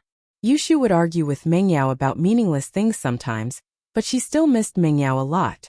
Her attitude changed immediately when she saw Meng Yao sad. Cry. Linny paused and looked at Meng Yao through the rearview mirror. Her eyes were red as if she was about to cry. Yao, what's wrong? Zhong Pingliang lied to Yao, saying that he saw someone who looked very similar to Yao at Mount Shuangyan. Yushu said for Meng Yao. Zhong Pingliang made it sound so real and tricked Yao. In the end, Yao and I followed Zhong Pingliang up the mountain, and we were locked in the cave. Someone who looked very similar? Linny was even more shocked. The miss wasn't that retarded, was she? It was just someone who looked similar, and she was tricked by Pinliang to see what was going on? Yeah, Yao thought that the person Zhong Pingliang saw was her mother. Yushu nodded and explained. Yushu, on the other hand, was no longer as playful as before. Her mother? Linny couldn't understand. Yao's mother, isn't she dead? Your mother is dead. Meng Yao was furious. Not only did Linny not comfort her, but he even cursed her mother to be dead? Linny scratched his scalp, wondering if he'd misunderstood something. Could it be that Meng Yao's mother wasn't dead? Then why would Pengzhan say that Meng Yao's mother left them when Meng Yao was very young? Damn! Linny came back to his senses abruptly. He'd misunderstood this leave. Usually death could also mean leave, and in this kind of tone and situation leave basically meant that. However, Pengzhan's leave might be the original meaning of leave. That was, for some reason, Meng Yao's mother ran away from home. Linny couldn't help but sweat at the thought. This was a big mistake. He offended the miss for no reason, and it wasn't worth it. However, Linny didn't care about the miss's retaliation. Your mother is the dead one. Linny didn't even know who his mother was, and he didn't know if she was still alive, so Linny didn't feel pressured at all. He had never seen his parents since he was young, and although he did fantasize about his parents when he was young, he had gotten used to it after so many years. He treated old Lin and his master as his family. I'm sorry, I misunderstood. Your mother left home. Linny explained embarrassedly. What kind of attitude is that? You're still laughing? Is it funny? Are you mocking me because I'm pitiful? Meng Yao heard that Linny was laughing, And she got even angrier. This was the weakness that was sealed deep in her heart, and Lin Yi's attitude enraged her.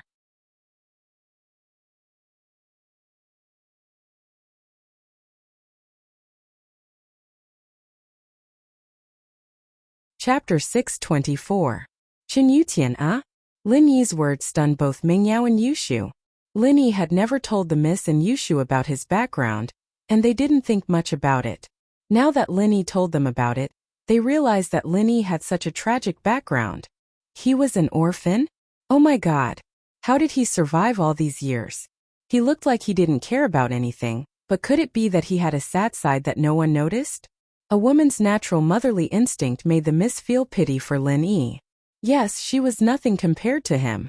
At least she saw her mother, and she had a father who loved her, but what about Lin Yi? He didn't even know who his parents were. Wasn't that even more pitiful? I'm sorry. The Miss was someone who could learn from her mistakes. She apologized immediately after hearing Lin Yi's words. I shouldn't have said that, I really didn't know. You're even more pitiful than me. Ha! I'm used to it, it's fine. Lin Yi shook his head. Don't fall for it again. If something like this happens, you have to inform your father first. I believe he knows your mother better than you do. Mingyao nodded, surprisingly not refuting Lin Yi's words. The atmosphere was a little sad as they talked, but the Mrs. Mood recovered a little. She still couldn't be happy, but at least she wouldn't cry anymore. Lin Yi parked the car in the parking lot of the Starlight Hotel, half an hour late. The two girls had stayed at home for a while, and they'd gotten into a car accident on the way. They were stuck in traffic for a while, and that was why they were late. However, none of them looked embarrassed. They got out of the car confidently and walked to the hotel. Lin Yi was just a follower, so it didn't matter to him whether he was late or not. He followed the two into the hotel leisurely. Chen Yutian was already in the room, talking to Jiang Wen and Tai Zhao. His face looked normal, but he was extremely unhappy on the inside. One was because of Lingshan's rejection, and the other was because of that shield bro who popped out of nowhere. His sister said that she didn't need him anymore? She had shield bro? Chen Yutian was furious. He only had one sister, and now she was going to be taken away? What shield bro, shield sis? I'm going to see who this shield bro really is. Wasn't he Mingyao's follower and bodyguard? He wanted to see if this person had the qualifications to be her bodyguard. If he wasn't qualified, then fuck off and let him be shield bro somewhere else. At least this place didn't welcome him. As they were talking, there was a knock on the door. Jiang Wen wanted to open the door and welcome Mingyao, but Yutian stood up first. He wanted to see who this shield bro was. Come in. Chen Yutian opened the door as he spoke, and Mingyao and Yushu walked in. Yutian bro. Mingyao was very polite to Yushu's brother. She greeted him as soon as she entered the room before turning to Jiang Wen and Tai Zhao. Jiang Wen bro, Tai Zhao bro. Bro. Yushu followed Mingyao into the room, but Yutian's face darkened. Where's that shield bro? Is he coming with us? Yutian wasn't an impulsive person, but he had no choice but to stand up. His sister was taken away, how could he not be worried? Yushu made it very clear that she had shield bro now, and she didn't need him as her brother anymore. How could Yutian not be troubled? Not angry. Oh, you're looking for shield bro? Yushu didn't seem to notice the tense expression on Yutian's face. He's in the back. Yutian nodded and walked to the door. When Lin Yi came in, he reached out his hand. You're that shield bro, right? Let me introduce myself, I'm Yushu's brother Yutian. Chen Yutian wanted to embarrass this shield bro. He was already at the early phase of the golden class, and normal people weren't his match. He wanted to let his sister know that her brother was always the strongest. Ha! Lin Yi looked at Yutian with a weird expression, but he still reached out his hand. Ha! Yutian's eyes widened as he stared at Lin Yi. He couldn't believe his eyes. He pointed at Lin Yi in excitement. You teach? Let me introduce myself, I'm the shield bro you mentioned. Lin Yi interrupted Yutian with a smile. Yao Yao and Shu's follower. Ah! Yutian was even more shocked. He was Mingyao and his sister's follower? What was going on? How did he become their follower? Wasn't Mingyao and his sister too important? They actually invited him to be their follower? But looking at Lin Yi's actions, Yutian understood that Lin Yi didn't want him to reveal his identity. He introduced himself to Yutian as Meng Yao and Yushu's follower. Yutian found it hard to believe, but since Lin Yi didn't want to reveal his identity, he wouldn't say it. He held onto Lin Yi's hand excitedly. Hello, hello. I'm Yutian, Yushu's brother, haha. Zhang Wen and Tai Zhao frowned. What was wrong with this Yutian? Before Lin Yi came, he said that he wanted to teach this Lin Yi a lesson for stealing his sister's place. Why was he like this now? Yushu wasn't afraid of her brother bullying Lin Yi. Instead, she wanted her brother to suffer in front of Lin Yi. She stopped thinking about Lingshan, but she didn't expect her brother to act like this. As if he regretted not meeting Lin Yi earlier? Since you're Yushu's brother, I'll call you Yutian bro. Lin Yi was younger than Yutian, so calling him Yutian bro wasn't a bad thing. Yutian, on the other hand, was flattered. He was about to reject when he saw Lin Yi's sharp eyes. He quickly nodded. Okay, I'll call you Lil bro then. Meng Yao and Yushu widened their eyes. Was this Yutian someone who was easy to talk to?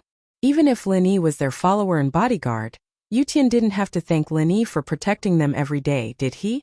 The two looked at each other and saw confusion in each other's eyes.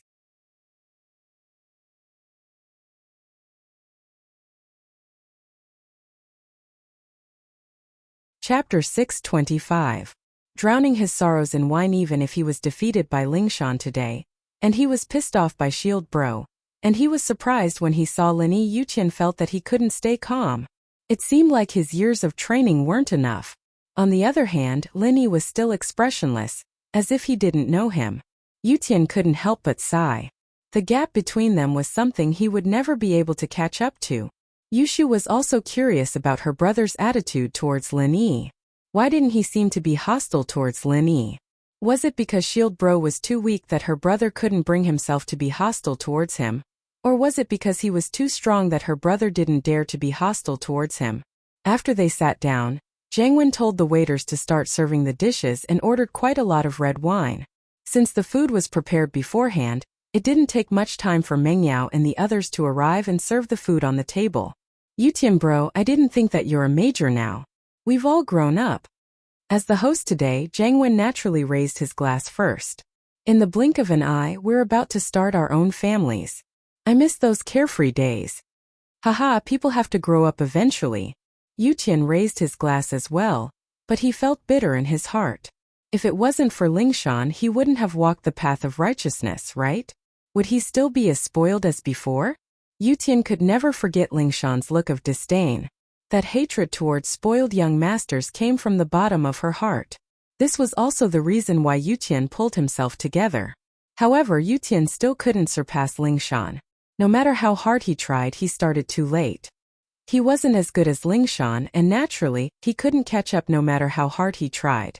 What surprised Lin Yi was that Meng Yao raised her glass as well and drank it all in one gulp. The miss didn't like Zhang Wen at all, right? Why would she drink all the red wine in the glass under his suggestion? Lin Yi glanced at Meng Yao in surprise, only to see that her expression was very lonely. Lin Yi was slightly stunned, but he immediately understood that the eldest miss was still thinking about her mother, and had not recovered from her emotional state. At this moment, she was just drowning her sorrows in alcohol. Lin Yi had gotten over his parents' issues a long time ago, but Meng Yao wasn't the same way. She had seen her mother when she was young, and Lin Yi had never seen his parents before. It was a completely different feeling, and so Meng Yao missed them and felt melancholy. She had always hidden these emotions in her heart, but Pinliang had pulled them out, and she had no way to vent them. It was an oppressive feeling, and if she couldn't release it, she'd be in a bad mood. Drinking to drown her sorrows wasn't a bad idea. In fact, that was exactly what Meng Yao was thinking. She wouldn't drink if she were to eat with Zhang Wen alone. Who knew what Zhang Wen would do if she got drunk? But now that Lin Yi was beside her, Meng Yao let down her guard. She didn't believe that Lin Yi wouldn't care about her if she got drunk. She had this shield anyway. It'd be a waste if she didn't use it. Zhang Wen saw Meng Yao drink all the wine in one gulp, and a look of surprise flashed across his eyes, but it was quickly replaced by excitement. He was afraid that Meng Yao wouldn't give him face and not drink. If that happened, then he wouldn't be able to drink too much. If he didn't drink enough, then he wouldn't be able to confess after drinking too much. He and Tai Zhao had thought of a lot of excuses to persuade Meng Yao to drink, but it seemed like they were useless now. Jiang Wen was still troubled. What was wrong with Meng Yao today? Why wasn't she playing by the rules? He'd wasted so many brain cells thinking of excuses, and now it was all wasted. Yao Yao, why did you drink so much? Yushu noticed that something was wrong as well. Nothing, I just wanted to drink, Meng Yao said faintly, not admitting the unhappiness in her heart. Oh, then can I drink as well? Yushu bit her lips, looking at the red wine in her glass with greedy eyes. She didn't drink normally because she didn't have much contact with things like this at home. Meng Yao didn't let her drink normally, and she'd thought about it a couple of times, but Meng Yao always rejected her. She didn't think that Meng Yao would take the initiative to drink today. Sure, but not too much. Meng Yao nodded after some hesitation. Oh, Yushu picked up her glass of red wine. She didn't drink when they raised their glasses earlier, and now that no one raised their glasses, she started enjoying the wine. Fortunately, everyone here was used to Yushu's personality, and no one said anything. It's sweet and sour, it looks pretty good? Yushu took a sip and drank the whole glass in one gulp. It wasn't a top-grade red wine, but it was Jiang Wen's treat, and it wouldn't be cheap. Drink more if it tastes good. Jiang Wen was afraid that they wouldn't drink, so he filled his glass and raised it again. Cheers, Shu Yao Yao, I wish you two eternal beauty and youth. Yushu didn't give Jiang Wen any face at all. She didn't even wait for him to finish before pouring another glass. Yao Yao, this is better than fruit juice. But you can't drink too much, you'll get drunk, Meng Yao said, but she really wanted to get drunk. She'd be able to forget the sadness in her heart, and when she woke up, she'd be back to her strong self. What's this? Yushu asked as she took the bottle from Lin Yi after another drink. I don't know, but it's drinkable. Meng Yao didn't drink much, so how would she know? Even if she came from a rich family, she was still a 12th grader. Peng Zhan wouldn't allow her to drink as she pleased.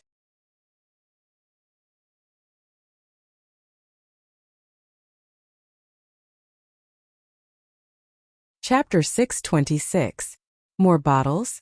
Haha, a 09 Lafite tastes pretty much the same as a 82 Lafite, and so it's one of the best-selling years in the market. The price is fair, and the taste is pure. Tai Zhao added. Oh, looks like Jiang Wen bro's not bad, treating us to a world-famous wine. Yushu nodded and turned to Meng Yao happily. Right, Yao Yao sis? Jiang Wen felt really good after hearing Yushu's words. Yushu, oh Yushu, you've never done anything good for me all these years, and now you're finally saying something fair for me. You're too awesome. Haha, it's nothing. As long as Yao Yao and Shu are happy, a few bottles are nothing. Jiang Wen said faintly with a wave of his hand. Yeah, but what does that 82 Lafite taste like? Yao Yao sis, do you want some? Yushu turned to Meng Yao. Meng Yao was feeling a little sad at first, but Yushu's words made her want to laugh. So this was the girl's goal. She wanted to try another 82 Lafite. Jiang Wen's face froze. He didn't expect Yushu to say that. Wasn't this a trap? 82 Lafite?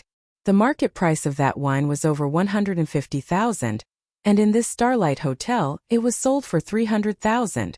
Jiang Wen's kidneys were hurting. Jiang Wen bro, Yao Yao wants to try 82 Lafite too, we haven't tried it yet. Can you get us a few bottles? Yushu had used this trick on Pinliang countless times, and it was a piece of cake for her. A few bottles? My kidneys. Jiang Wen almost fainted on the spot. 300,000 a bottle. One bottle was equivalent to one kidney, and some kidneys couldn't even be bought at this price. Did this Miss Chan really think she was a millionaire? Did she think it was easy to earn money? The police were pressuring him, and his business was decreasing. He had no choice, and he sold his kidneys all the way to the countryside. He couldn't even get 1 or 2 kidneys a week, and now he was eating a couple of kidneys in one meal? He was so pissed that he wanted to curse. He glared at Tai Zhao. What the hell was wrong with your mouth? If you don't speak, will people think you're mute? How was Yushu supposed to know about 82 Lafite if you didn't mention 82 Lafite? But he couldn't lose his temper on the spot. That would make him look like a coward. How was he going to pursue Meng Yao then? Especially since Yushu said that Meng Yao wanted to drink as well. How could he say no? Waiter, 2 bottles of 1982 Lafite. Jiang Wen endured the pain in his heart and ordered 2 bottles. 2 bottles aren't enough, right? Yao Yao and I have a bottle each, what do you guys want? Yushu took the 2 bottles of 82 Lafite all for herself. That's enough. We don't drink that, we used to drink it all the time. You two just have a taste. Jiang Wen wanted to cry. 2 bottles wasn't enough? Do you want me to sell my kidney? Housen was rich, but the 2 brothers were in charge of their own businesses. Other than the money they had to give to the house and the firewolves, they didn't have much left. A meal that cost tens of thousands became hundreds of thousands. This was a huge blow to Jiang Wen's finances. Chun Yutian thought to himself that his sister was still as cruel as ever. It wasn't something a normal person could handle. But the weird thing was, how did he become Meng Yao and his sister's follower? What was going on?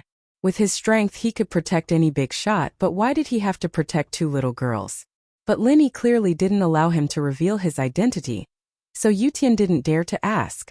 But none of this could stop the passion in Yutian's heart. He admired Lin Yi. One could say that if it wasn't for Lin Yi, he wouldn't have the strength he had today. 2 bottles of 82 Lafite were placed on the table. Lin Yi glanced at the seal and label casually. It was the real deal. Although there were a lot of counterfeit 1982 Lafite in the market, the Starlight Hotel should not sell fake goods with its specifications and strength. After all, the price of the genuine goods was not cheap. It was 1 to 2 times the price of the normal channels. Yao sis, let's drink 1 bottle first. Can we bring the other one back? Yushu felt that it was better to bring it home than to drink here. Shield Bro could cook some dishes and the 3 of them could have a candlelight dinner together. How romantic would that be? Up to you. Whatever Meng Yao drank was the same. She just wanted to vent, to drown her sorrows with alcohol. She wanted to let the sadness in her heart dissipate along with the alcohol. Jiang Wen almost jumped up from his chair after hearing Yushu's words. You want to bring it back? Why didn't you say so earlier? Why did you buy it in the hotel? You could go to the store tomorrow and buy 1 bottle at a discount of 150,000. It was half a kidney. But Jiang Wen couldn't say this out loud. It would only make him lose more face. He could only endure it. His main mission today was to get everyone drunk and then confess his love. Jiang Wen could only put other thoughts aside. If his confession was successful today, then these 100,000 would be worth it. And so Jiang Wen started drinking as well. In order to make it seem real, he didn't purposely control his alcohol capacity. His alcohol capacity was quite high, and red wine wouldn't get him too drunk. Jiang Wen's anger lessened a little as he watched Tai Zhao raise his glass for all sorts of reasons. This guy was smart enough to help him drink. Yutian was very restrained today. Because of Lin Yi's presence, he couldn't let himself go at all. He glanced at Lin Yi from the corner of his eyes, but Lin Yi was as calm as ever. He just sat there, looking straight ahead and not saying a word. But Chun Yutian still felt an invisible pressure suffocating him. Jiang Wen and Tai Zhao hadn't seen Yutian for a long time, so they didn't think much of it.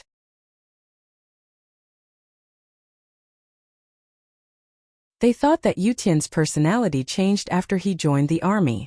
Jiang Wen's main goal was to treat Meng Yao, and then confess his love after drinking. So, what Yutian was like had nothing to do with him. It was just an excuse. The 4 young masters of Songshan were no longer the 4 young masters of Songshan. Their relationship wasn't as close as they thought. His phone rang and Jiang Wen frowned. He took out his phone and looked at the caller ID. It was his follower, the tattooed man, calling. He hesitated before picking up the phone. What's up? I'm having dinner.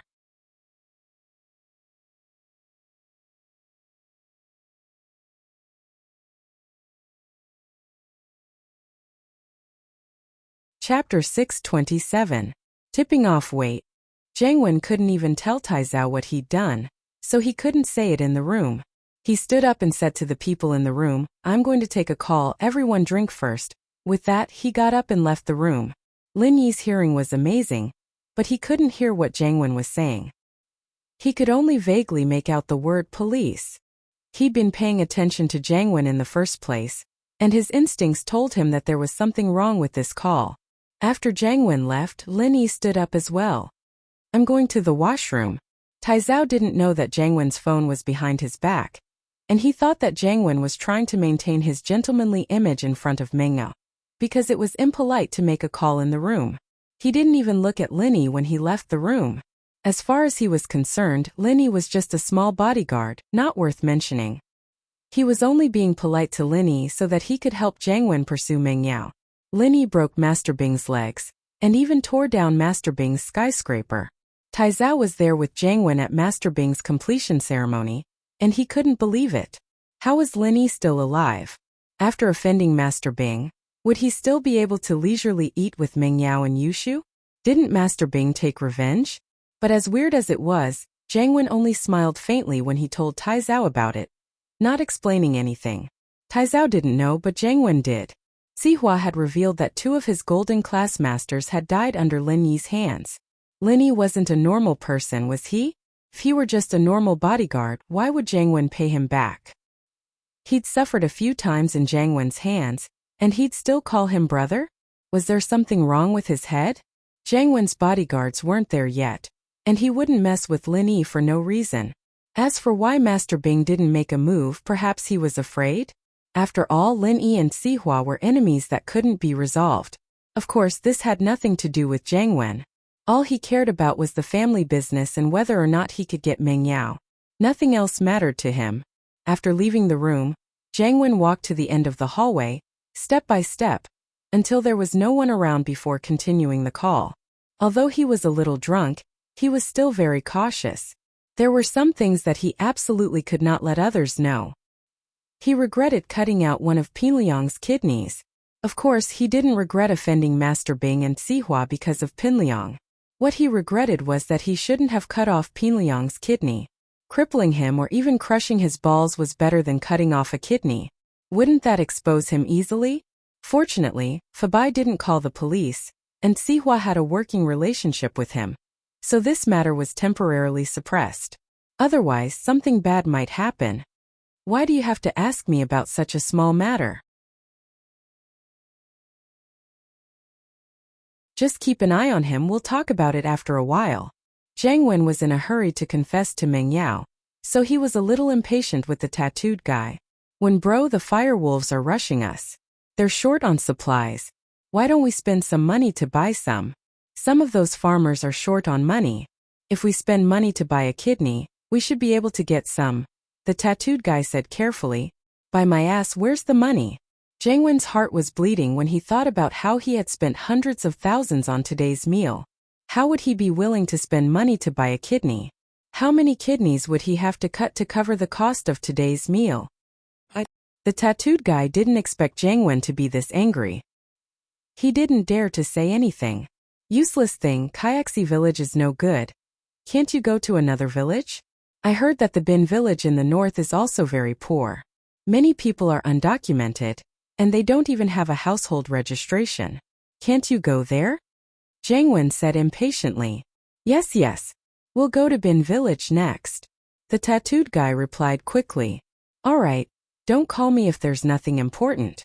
I still have things to do. Jiang Wen cursed and hung up the phone. He put away his phone and was about to go back to the room. Lin Yi flashed into the washroom at the side. Naturally, Jiang Wen didn't notice that Lin Yi was eavesdropping on his phone behind him. If Lin Yi was right, this Jiang Wen was most likely the mastermind behind the kidney trafficking organization. However, whether or not he sold his kidneys didn't really matter to Lin Yi. As long as it didn't implicate him and his friends, Lin Yi really couldn't be bothered with him.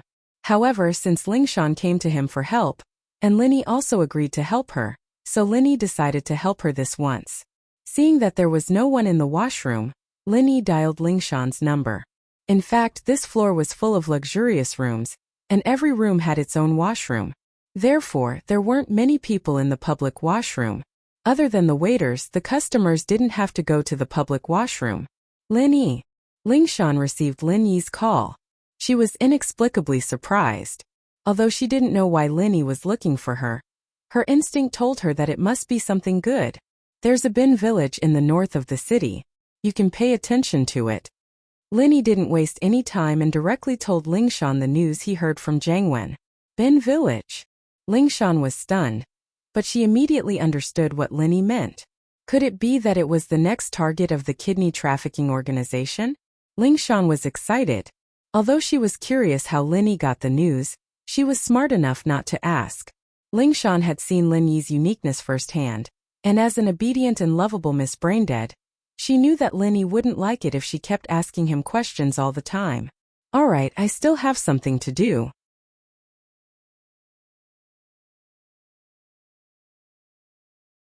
I'll hang up first. Linny heard faint footsteps coming from the corridor and quickly said to Lingshan, "Thanks, Miss Braindead will treat you to a meal next time. You've really helped her a lot." Lingshan said in a cute and gentle tone. Linny didn't reply and directly hung up. Looking at the end of the call, Lingshan gritted her teeth in anger. Since when did she have to lower herself like this? This Linny didn't even care about her. However, Lingshan was disappointed again. Who asked her to ask Linny for help? Forget it. She'll just treat it as a couple acting coquettishly. Luckily there's no third person who knows. Lingshan comforted herself.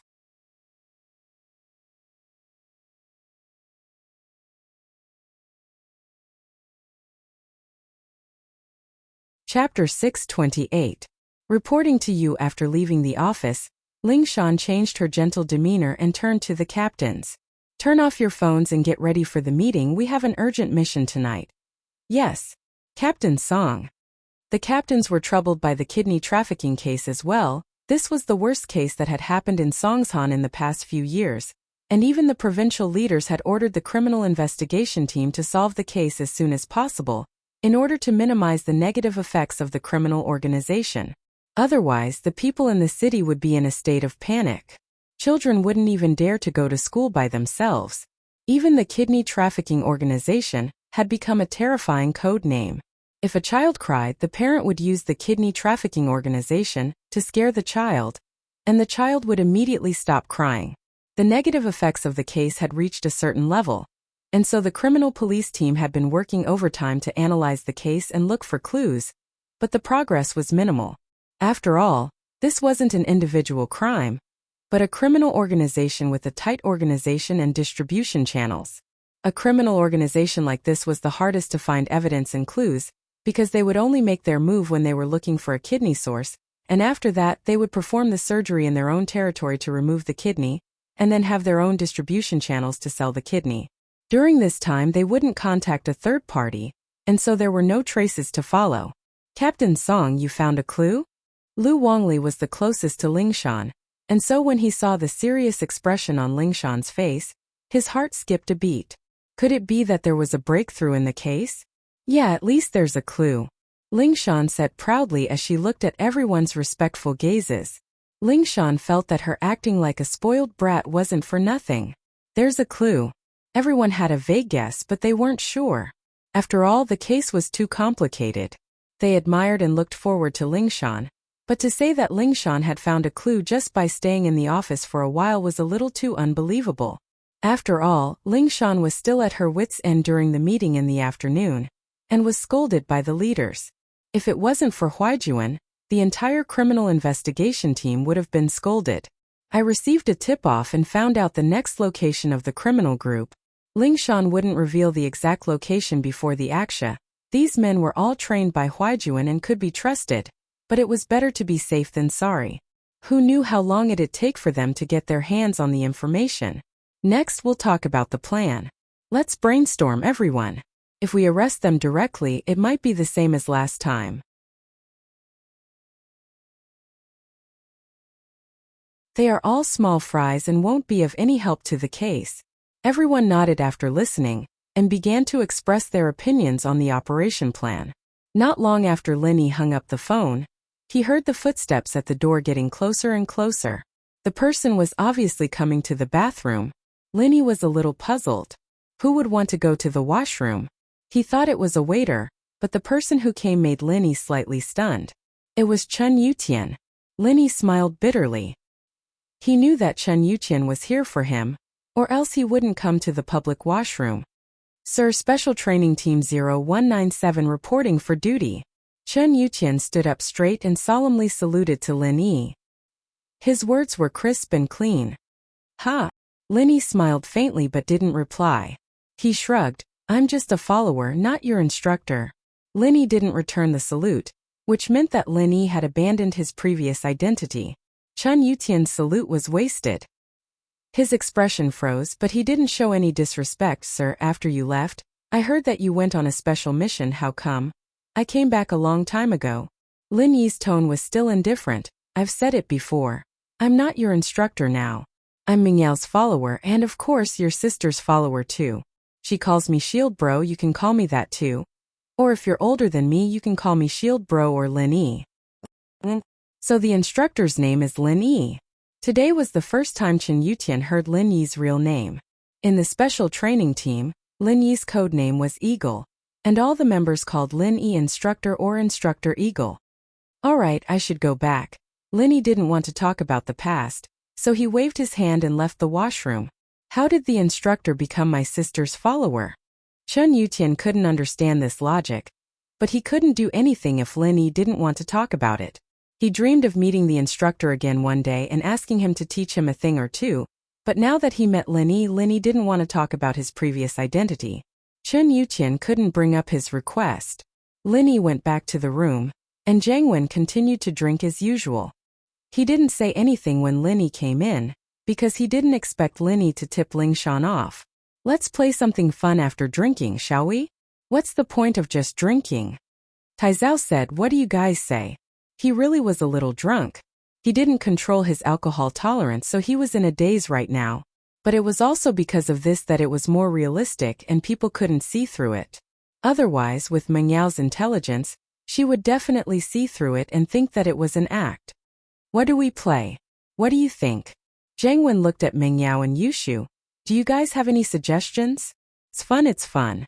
I love playing. Yushu agreed with both hands. It was so boring to drink, and she would drag Yao back home if they kept drinking. Meng Yao didn't say anything, nor did she refute. To be honest, she didn't want to play with Jiang Wen and Tai Zhao. But she remembered that Shu and Lin Yi were here, and Shu wanted to play, so she decided to play. I think why don't we play Truth or Dare? Tai Zhao said, and Chun Yutian came back to the room. Tai Zhao heard him and said, Yutian bro, let's play together? We used to play a lot, ha, do you remember when you chose Dare to kiss Ling Shan and got beaten up? Ha ha ha.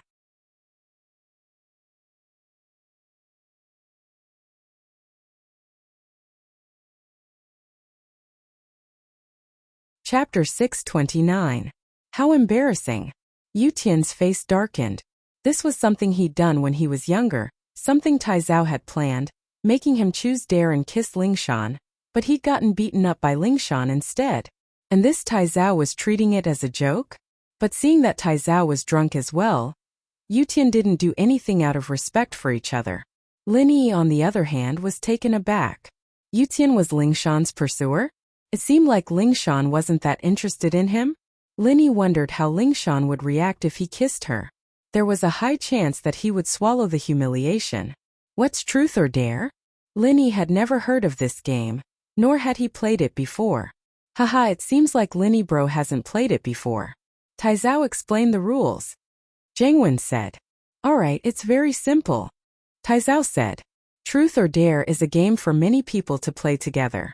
You can use rock, paper, scissors, or you can spin a bottle to decide who to ask. Of course, you can also ask them one by one. We have more people, so we don't have to play rock, paper, scissors anymore. Then, let's say I'm the questioner and I can ask a question and the person has to answer it, and it has to be the truth, no bullshit. If someone sees through the bullshit, they'll have to drink a bottle as punishment. Of course, if the question is sensitive or personal, you can choose not to answer, but you'll have to choose Dare. Dare, on the other hand, is where I ask a question and the person has to do it. There can't be any objections and they have to do everything. After choosing Dare, you can't go back on your words, unless you choose to drink a bottle as punishment. Oh, then you guys play first. I'll watch. Lin Yi didn't care if he participated or not. It didn't have much to do with him anyway. Alright, we'll play first, then you watch. Tai Zhao nodded, agreeing to it. As far as he was concerned, it didn't matter if Lin Yi participated or not, as long as Meng Yao participated. I'll start with an bro then. Alright, ask away. Jiang Wen nodded calmly. As far as he was concerned, Tai Zhao wouldn't ask him those tricky questions, and he couldn't just confess to Meng Yao in the first round either. That would be too abrupt. He'd have to at least wait for a round before he could confess his love to Meng Yao. Then I'll start first. The first question won't be so tricky. Tai Zhao said on purpose. My question is, what's the bravest thing you've ever done? The bravest? Jiang Wen thought about it. The bravest thing he'd ever done was cutting out someone else's kidney. Of course he couldn't say that out loud. He still had to maintain a positive image in front of Meng Yao, so he couldn't talk about those fights. He thought about it for a while, and realized that there were a lot of bad things he'd done, but none of them were positive. Jiang Wen couldn't help but feel annoyed at Tai Zhao's question. What the fuck was this bullshit question?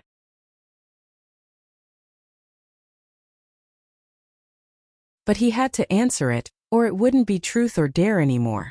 Only Jiang Wen himself would know if it was the truth or not. Jiang Wen organized his words and remembered some adventure movies he'd seen before. The bravest thing I've ever done is fighting sharks. Oh, I love fighting sharks the most. Yao Yao likes brave people too. Yushu clapped her hands and cheered. Meng Yao glared at Yushu but didn't say anything. Jiang Wen was overjoyed at Yushu's words. Meng Yao liked brave people? It seemed like Tai Zhao's question was right. It seemed like he'd have to do his best then. Thus he said, I was once at a beach. I was swimming when I suddenly heard screams and cries for help not far behind me. As soon as I turned around, I saw a big shark swimming toward me. At this time I didn't think of running away, but I wanted to save these tourists from danger. So I quickly swam toward the shark. The shark saw me and thought that I was coming to die. It was very happy and wanted to swim over to eat me. How could it know that it was actually itself that was going to die? Wow, Jiang Wen bro, you're so brave. Yushu exclaimed. It's alright. Jiang Wen got even more excited after hearing Yushu's praise. He started making up stories with the help of the alcohol. I punched the shark in the mouth and broke all its teeth. That shark lost its teeth and became a toothless tiger. It couldn't eat me anymore, so it was stunned. Then it turned around and tried to run, and how could I let it get away? Trying to run after scaring people? How could it be that easy? So I grabbed the shark's tail and swung it around, and it fell on the beach with a loud bang, getting a concussion. Shit! Yushu's eyes widened in disbelief. Jiang Wen bro, you're so strong. I heard that shark teeth are the toughest animal teeth in the world, and you can even break them. You're so strong. Jiang Wen paused. How would he know how strong a shark's teeth were? He'd only seen sharks in the aquarium when they were alive. He'd never touched a real one before. He was just making up stories to show off his bravery. He didn't think too much about it. But now that the words had been said, there was no room for regret. He had to bite the bullet and said, it's alright. It's not very powerful. Oh Jiang Wen bro, I have a shark tooth keychain here. Can you show me how to break it? Yushu took out a keychain and put it on the table. This was the shark that Lin Yi killed last time, and Yushu took one of its teeth and made it into a keychain out of boredom. Wah! Jiang Wen's eyes widened, and his face almost cramped. He didn't think that Yushu would really take out a tooth for him to break. Was this a joke? Shark teeth were the toughest teeth in the world, and he wouldn't even be able to break a normal tooth.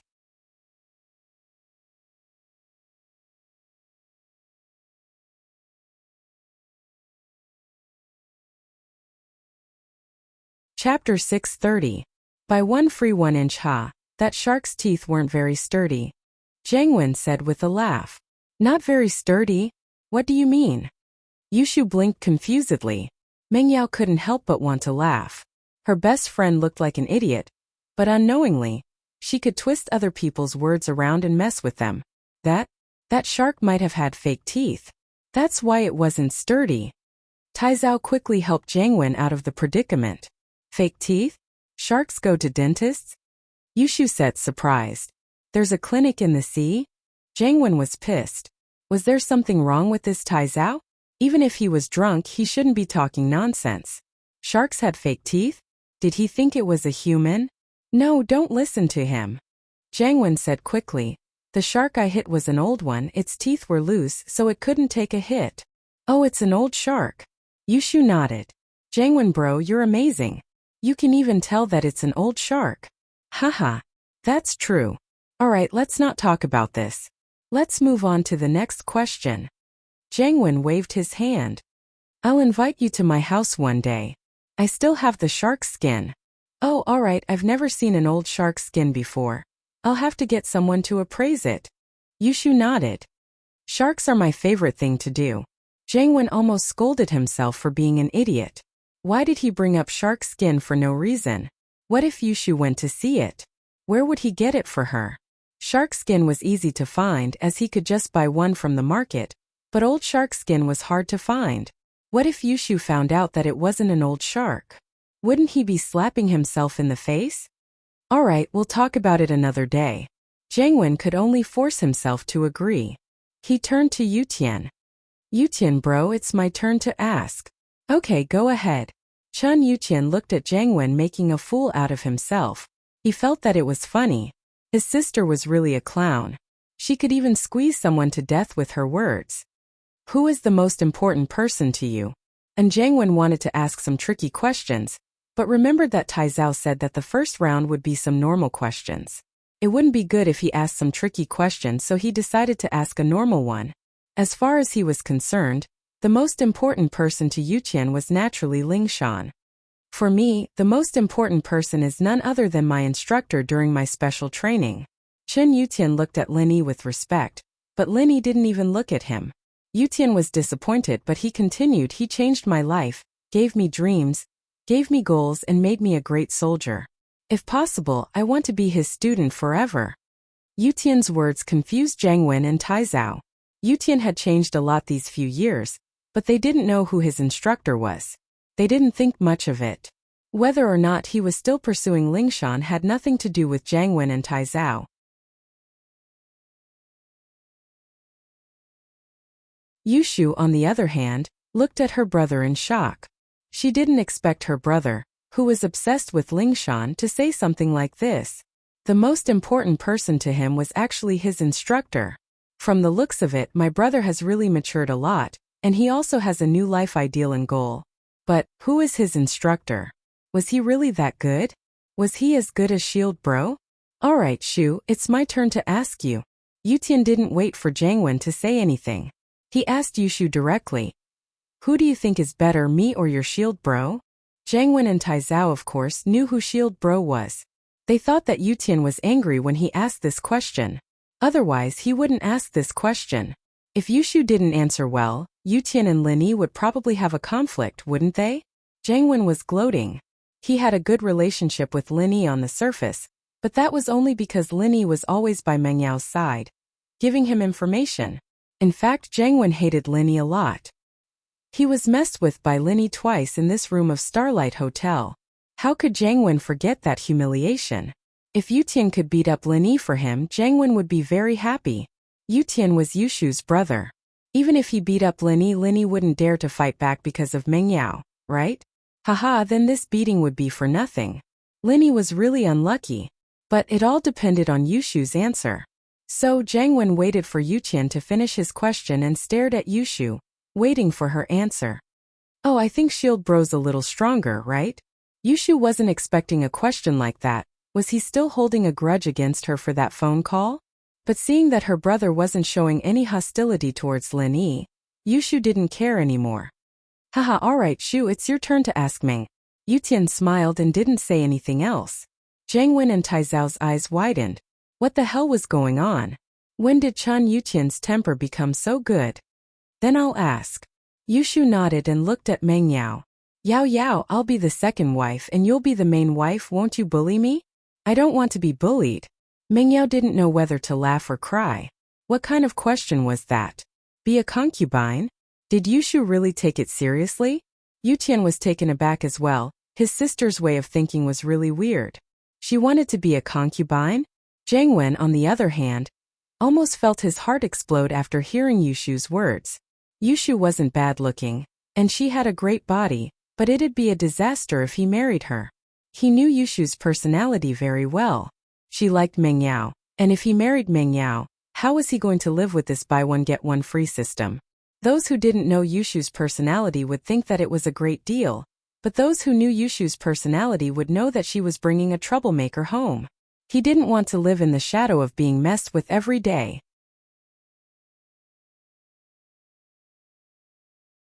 In this short dinner, Yushu had messed with him a few times. If he brought her home, how could he live?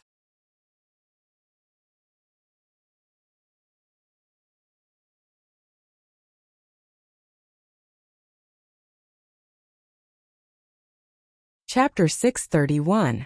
It's a tragedy to take a risk. Oh, then it's settled. I'll be a small wife from now on. Yushu said happily. Ahem, Yutian bro. I think there's something wrong with Shu's way of thinking. Jangwon's heart was about to explode. This was unacceptable. It was a man's dream to have a mistress, but it didn't matter what type of mistress they were. If he married Yushu as well, wouldn't he be screwed to death? Was he going to live or not? Kids always like to mess around. Yutian didn't think much of it. He thought that his sister was joking. After all, it sounded ridiculous. His sister's way of thinking had always been different from others. It was possible that she was lying to Jangwon. This doesn't seem like fooling around. Jangwon said earnestly, Yutian bro, you have to guide your sister properly. This is a new era. How can there still be mistresses? This won't do. You have to educate her properly. But Yutian didn't say anything when Yushu spoke up first.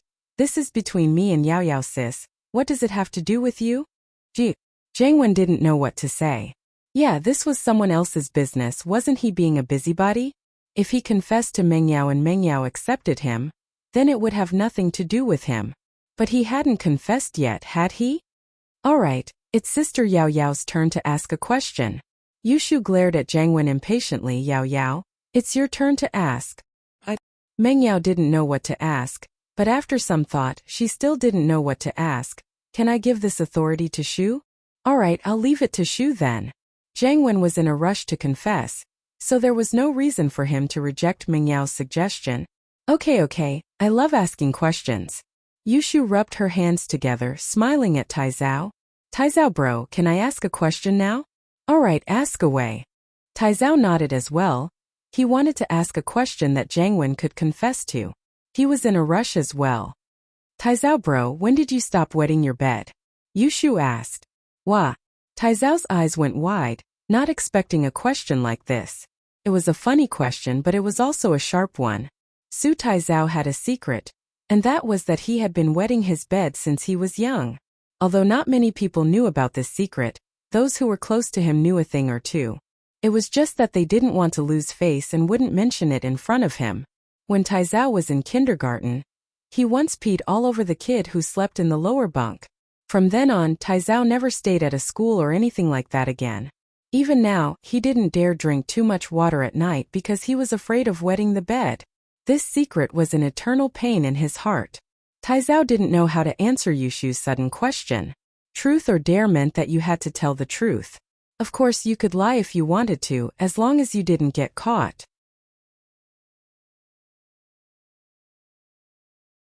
But Taizao didn't dare live. This was a secret, but there were people who knew about it. He even thought that Yushu was asking this question because she knew about it. If he lied, Yushu would see through him, and that'd be even more embarrassing. Taizao hated it, but there was nothing he could do about it. The reason was simple, Yushu was that kind of person. Even Jangwon was being tortured by her. What was he? Taizao didn't want to tell the truth. He couldn't tell her that he was still wetting his bed, could he? That'd be too embarrassing. But if he didn't say it, he'd have to choose dare or drink as punishment. Taizao had drunk quite a bit already, and it'd be bad if he drank anymore. He thought about it and decided to choose dare. I refuse to answer. I choose dare. Oh, that's great. Finally, there's a dare. Yushu clapped her hands in praise. Taizao was even more certain that Yushu was doing this on purpose. She wanted to see if he would take the risk, so she asked this tricky question. In fact, Yushu was just asking randomly.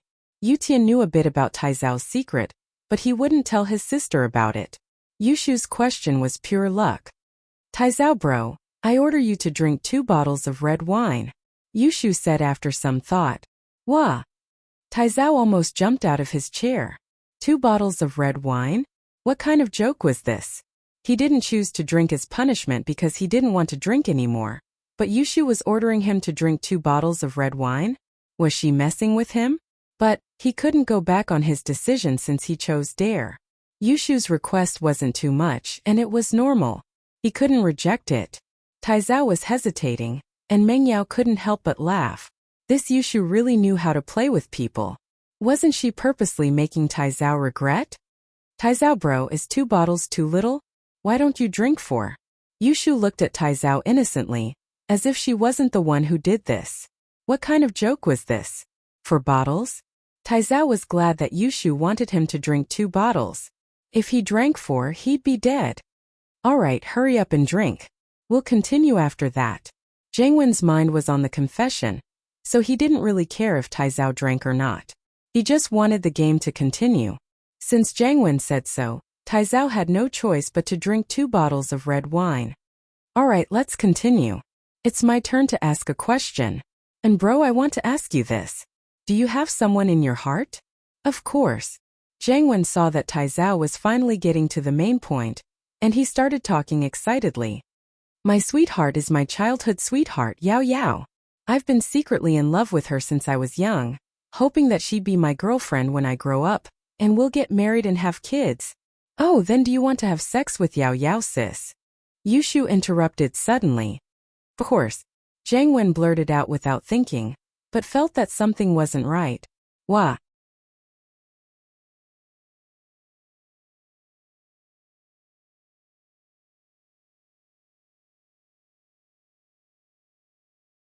Chapter 632.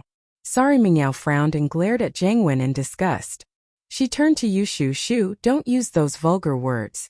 Oh, I'm just making sure. Yushu stuck her tongue out. Yao Yao, don't misunderstand, I... Jangwon found it hard to explain. If he denied it and said that he didn't want to do it with her, wouldn't that mean that he didn't like her? How was he supposed to confess then? But it wasn't right to say that he wanted to. Jangwon was about to go crazy from anger. This Yushu was a complete mess. Thank goodness he'd listed her as an unwelcome guest from the very beginning. Otherwise, wouldn't his life be shortened if he brought her home? He was pissed to death every day. I'm sorry, Jangwon bro, I don't want to do it with you. Yushu said regretfully. What does that have to do with you? Jangwon thought. It had nothing to do with her. Even if she wanted to do it with him, he wouldn't dare to do it. But since Yushu changed the topic, it was exactly what Jangwon wanted. He could use another topic to ease the awkwardness. Of course it has something to do with me. Yushu nodded seriously. Yao Yao is the main wife and I'm the second wife. If you want to do it with her, you'll have to do it with the second wife, right? But I don't like you, I won't do it with you. Jangwon was speechless. He wanted to yell at her, but he didn't dare to. Yutian frowned as well. He didn't expect his sister to be so bold. It seemed like he had to find a chance to understand his sister's current life. Shu, don't talk nonsense. Mengyao stopped her. You're a girl, don't keep saying that word, it's not good. Alright Yao Yao, I won't say anymore. Yushu closed her mouth after saying that. Jangwon didn't have any temper at all. He smiled dryly and gave Taizao a look, telling him to continue confessing to Mengyao in the next round. Yushu ruined it this round, and it was impossible to continue. Brother Yutian, it's my turn to ask you. Jangwon wanted to end this round as soon as possible so that Taizao could continue asking him questions. That instructor you're talking about, who is he? I can't say. It's confidential. Yutian knew that he wasn't the star of the show today. He came here because Lingshan rejected him, and he had nowhere else to go. He didn't expect to see Linny here. This was his biggest reward tonight. Although Linny didn't seem to want to talk about the past, it wasn't important. As long as he found Lin Yi's people, he would have more chances to interact with them in the future. Chen Yutian believed that Lin Yi, one of his best students, wouldn't leave him alone. So Yutian wasn't interested in any games. The only reason he stayed here was to sit face to face with Lin Yi. What a thrilling and exciting thing this was. The instructor who used to be unreachable could actually sit at the same table as him today. How glorious was this? If his former teammates knew about this, they'd probably die from jealousy.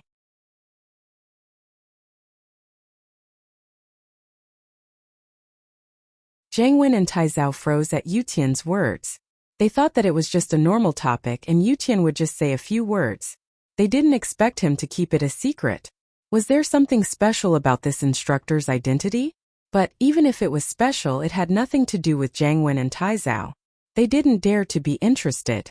Jiang Wen was getting impatient, but he continued, then Yuqian bro, do you want to drink as a penalty or dare? I'll drink as a penalty. Yuqian's alcohol tolerance was quite good, especially after being stationed at the border for the past few years. It was hard to get through the cold winter nights without alcohol, so his alcohol tolerance was much better than before. Yuqian opened a bottle of red wine and drank it without blinking. He turned to Yushu and asked, Shu, do you have a boyfriend? Chun Yuqian felt that his sister was getting more and more open-minded. He wanted to test her to see if she had a boyfriend. Oh, I want one too, but Yao sis isn't good enough. She doesn't have a boyfriend, and I can't find one either. Yushu said angrily. No. Yuqian froze. Still, this was good news. It was just that her sister's way of thinking was a little weird. Was she really that close with Meng Yao? Why did she have to be a mistress? No. Yushu shook her head. Alright, it's my turn to ask.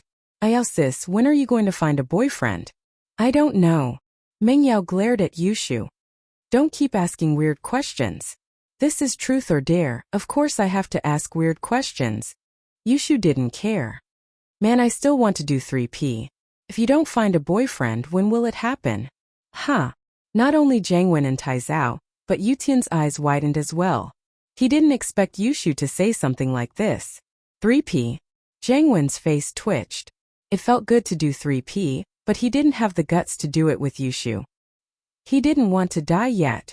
Lin Yi, on the other hand, was used to it. He sat there expressionlessly. Shu, didn't I tell you not to say it? Why are you using such vulgar words? Meng Yao was getting angry. Yao sis, I didn't say that. I said 3P, not asterisk asterisk.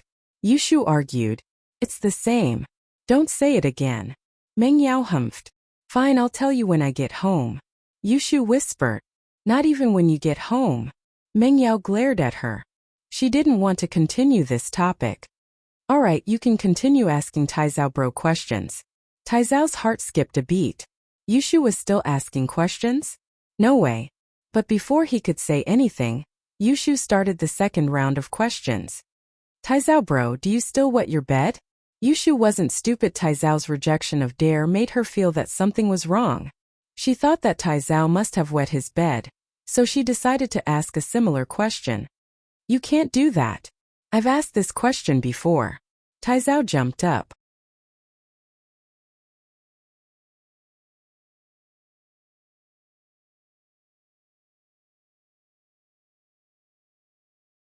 Chapter 633. Chapter 633. The same question. Yuqian and Jiang Wen didn't say anything because they knew about Taizao's problem. They just didn't say it out loud. But Jiang Wen felt that Yushu's question was a bit sharper. This girl was really hard to deal with. Yuqian could only smile bitterly. He didn't know if his sister was really just a coincidence, or if she knew something beforehand. This question is different from the previous one. The previous question was, how old did you stop wetting your bed? The question now is, do you still wet your bed? Is it the same? It's obviously not the same, isn't it? Yushu explained with her fingers. Isn't it the same? Taizao felt a headache coming on. Taizao bro, you said it yourself. It's not the same, not the same. You can answer now. Yushu said. Taizao didn't think that he'd fall into Yushu's trap again. He smiled bitterly, not daring to choose dare this time. He picked up a bottle of red wine. I'll drink this as punishment. I refused to answer.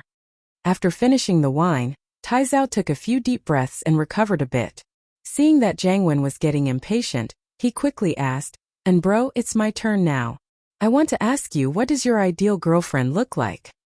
Ideal girlfriend? Jiang Wen saw that it was time for him to show off again. He couldn't fall for Yushu's tricks again. He couldn't just answer her sneaky questions like that. He must finish his confession in one breath. My ideal girlfriend, she must have beautiful long hair. Height must be about 1.65 meters tall, slightly thin, pure and beautiful, and just like you and Yao Yao. Alright Jiang Wen bro, it's your turn to ask my bro. I've already prepared a new question for Yao Yao. Hurry up. Yushu interrupted Jiang Wen before he could say anything. Wait, I'm not done yet. Jangwon was panicking. Yushu again? Why was she so annoying? You're done? Taizao bro asked you what your ideal girlfriend looks like, and you've already answered just like Yao Yao sis. Yushu said. See, you're done. I'm not done yet, I haven't explained the rest yet. Jangwon was pissed. Do you still need to explain? Then hurry up and explain. Yushu was a little impatient and said dully. Where was I? Jangwon asked, forgetting his lines after being interrupted by Yushu. You said that you want to find a girlfriend just like Yao sis. Yushu said, alright Jangwon bro. I hope you can find a girlfriend like Yao sis. Do you have anything else to say? What? Jangwon froze. Find a similar one? I'm looking for Mengyao. What's the point of looking for someone like her? So he hurriedly said. I mean, I want to find Yao. That won't do. Yao Yao already has someone she likes and I don't like you. Yushu waved her hand. Alright, let's move on to the next round. Jangwon was so pissed off that his nose was crooked. Was this Yushu sent by the heavens to go against him?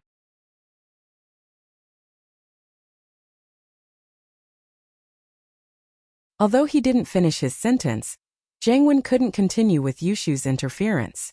Alright, let's move on to the next round. Yutian bro, do you still want to marry Lingshan? I'm not thinking about it anymore. Haha, I feel like the gap is getting bigger and bigger, and the hope is getting smaller and smaller. Yutian didn't avoid this question. He shook his head and said faintly. Yutian finished answering this question, and now it was Yutian's turn to ask Yushu. Yutian thought about what he should ask his sister. He had asked everything he needed to ask. His sister didn't have a boyfriend yet, so she was probably still pretending to get a room. She was still as dumb as before. Right, when you were young you buried a metal box with Yao Yao in the yard. What's the secret in it? Yutian asked his sister curiously, but she blushed and refused to answer.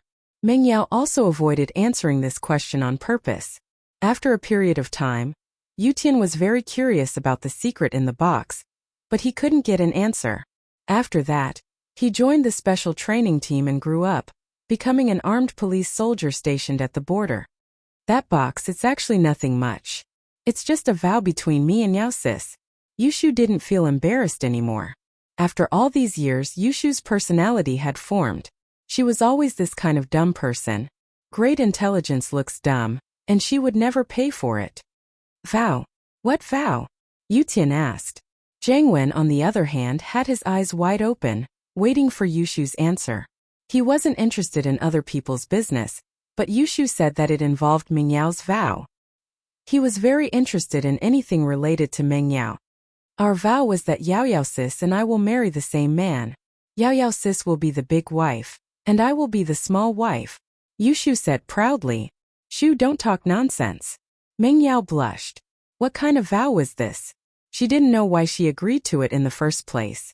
She thought that she didn't want to be separated from Shu in the future, and that they could be together forever. But now that she grew up, she realized how childish she was back then. Was such a thing really possible? Could Shu really marry the same man as her? Even if she agreed, wouldn't it scare her future boyfriend? Mengyao didn't know what to ask, but an image appeared in her mind. Linny? Why did she think of him? It'd be quite a good match if Shu married him. He was probably the only one who could handle Yushu's antics. They'd been living under the same roof for so long, and he didn't seem to be sick of Yushu at all. Yutian didn't expect his sister to make such a vow at such a young age. Could it be that what she said about the big wife and small wife was true? Was she really going to marry the same man as Mengyao? Isn't this a little too inconceivable? This wasn't in line with House Chen's interests. How could the daughter of House Chen be someone's small wife? How could Grandpa agree?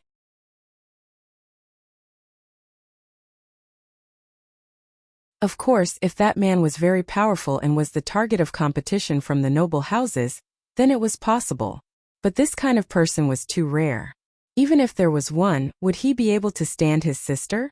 If he didn't enjoy the tenderness of a small wife, he would be tricked to death by the small wife.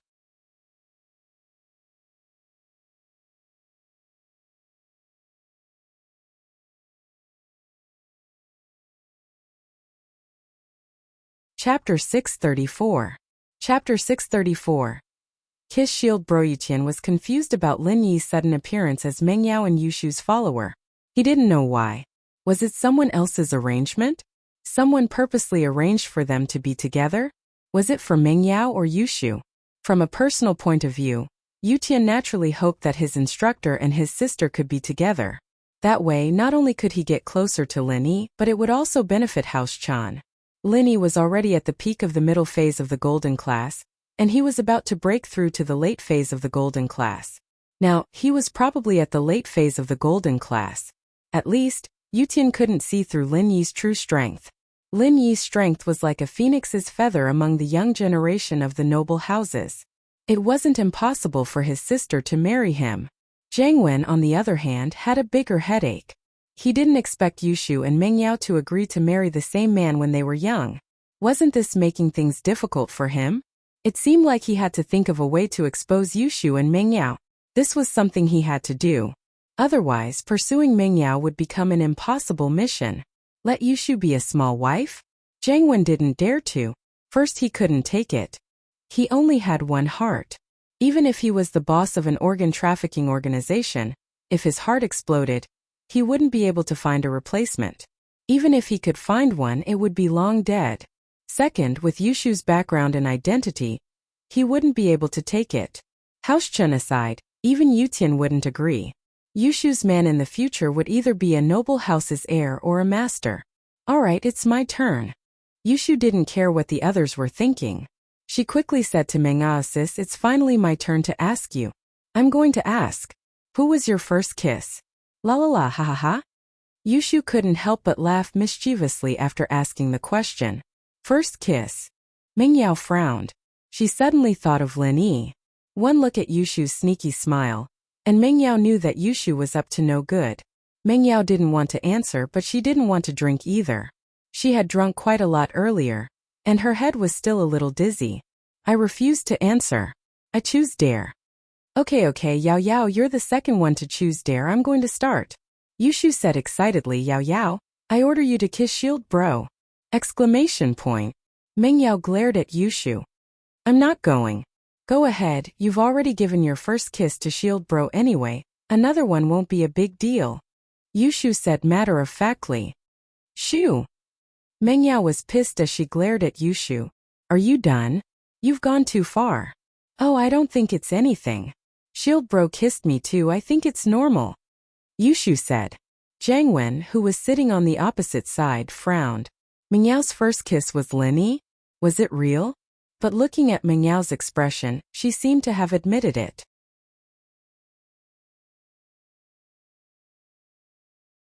She didn't refute and only asked Shu if she was done. She even said that Shu was going too far. Thinking back to Yushu's question, asking who Meng Yao's first kiss was, Meng Yao had rejected the question instead of saying no. This meant that Meng Yao must have had her first kiss before, and she just didn't want to answer the question. Otherwise, she would have just said no. How straightforward would that be? Could it be that Meng Yao and Lin Yi really had something going on? Jiang Wen's face turned ugly. Then he heard Yushu say that her first kiss was with Lin Yi as well.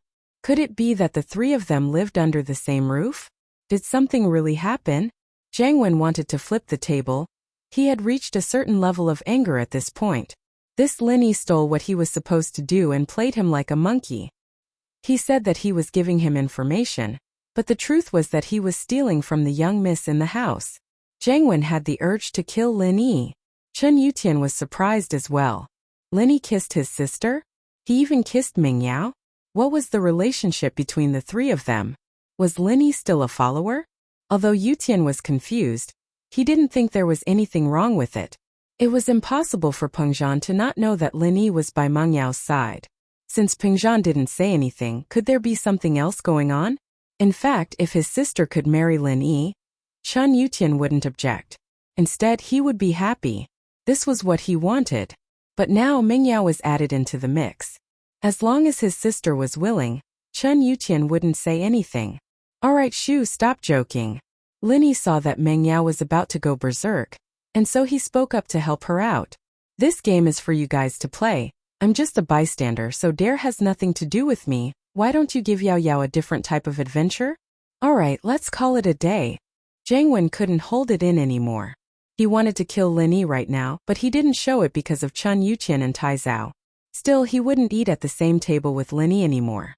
With that, Jiang Wen stood up and left the room without looking back. Tai Zhao glanced at Chun Yuqian but didn't say anything. He followed Jiang Wen out. Chun Yuqian sneered. The friendship between the four young masters of Songshan would be gone after today's dinner. What was left was Jiang Wen and Tai Zhao's personal friendship. Chun Yuqian still had things to do at night. He wanted to go back to the villa with Yushu and ask about Lin Yi, but he was afraid that Lin Yi would be unhappy. He thought about it and decided to let nature take its course. Since Lin Yi had become his sister's and Yao Yao's follower, there was no rush. At the entrance of the hotel, Chun Yuqian parted ways with Yushu and Meng Yao. Before he left, he looked at Lin Yi with respect, but Lin Yi didn't even look at him.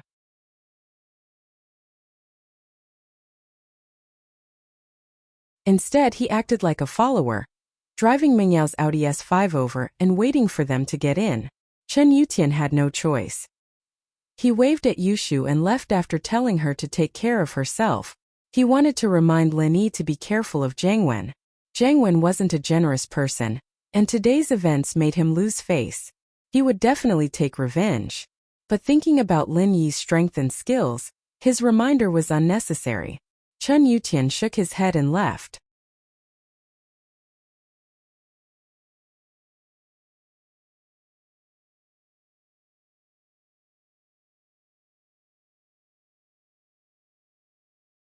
Chapter 635.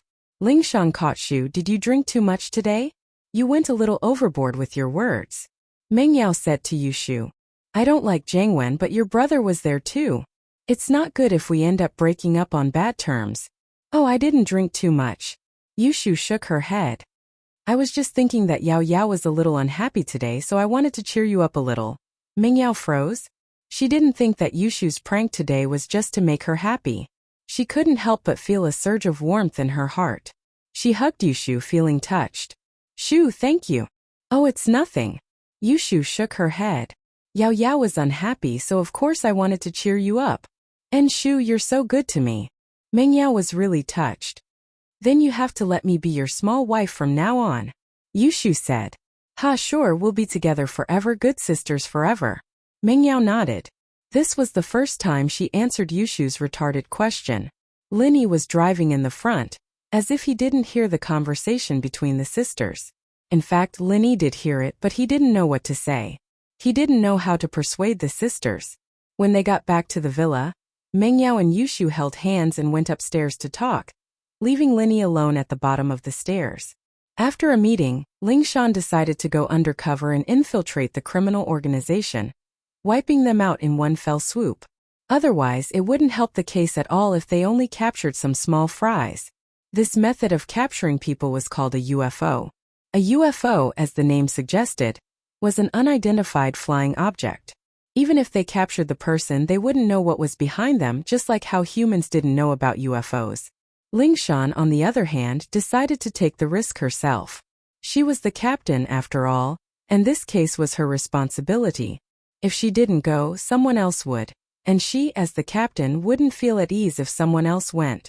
After all, Lingshan was the strongest person in the team, and she was the only one who could lessen the danger to the greatest extent and make this plan a success. Many of the captains didn't want Lingshan to take the risk, but since Lingshan had made her decision, there was nothing they could do. They could only cover for her. And so, Lingshan disguised herself as a village woman in Bing village, looking like a village woman rushing through the night. Biaozi, there's a village woman walking at night. Should we take action? Behind a haystack, two burly men were talking in a low voice. Think it's okay. The higher-ups have given us a task. We must bring someone back today. After waiting for so long, a person finally came. I think it's her. The macho man named Biaozi nodded. Brother Ma, wait for her to come, and then we'll take action. Brother Ma nodded. If we don't fight, how can we afford to drink and play with women? Damn, it's her.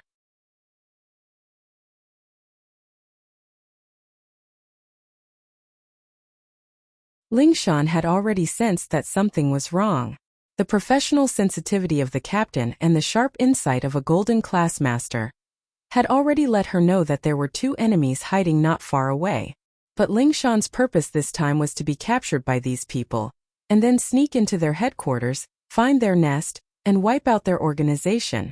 Ling Shan wanted to pretend to be a person who was captured and sent to the headquarters of the criminal organization. Then, before the kidney was cut, she would go on a rampage and wipe out the entire nest. Do it. Brother Ma waved his hand and said to Biaozi. Suddenly, two men jumped out from behind the haystack, one on the left and one on the right, holding Ling Shan down. What are you doing? Help! Ling Shan screamed. Brother Ma and Biaozi looked at each other and smiled. In this wilderness, even if they used a megaphone, no one would be able to hear them.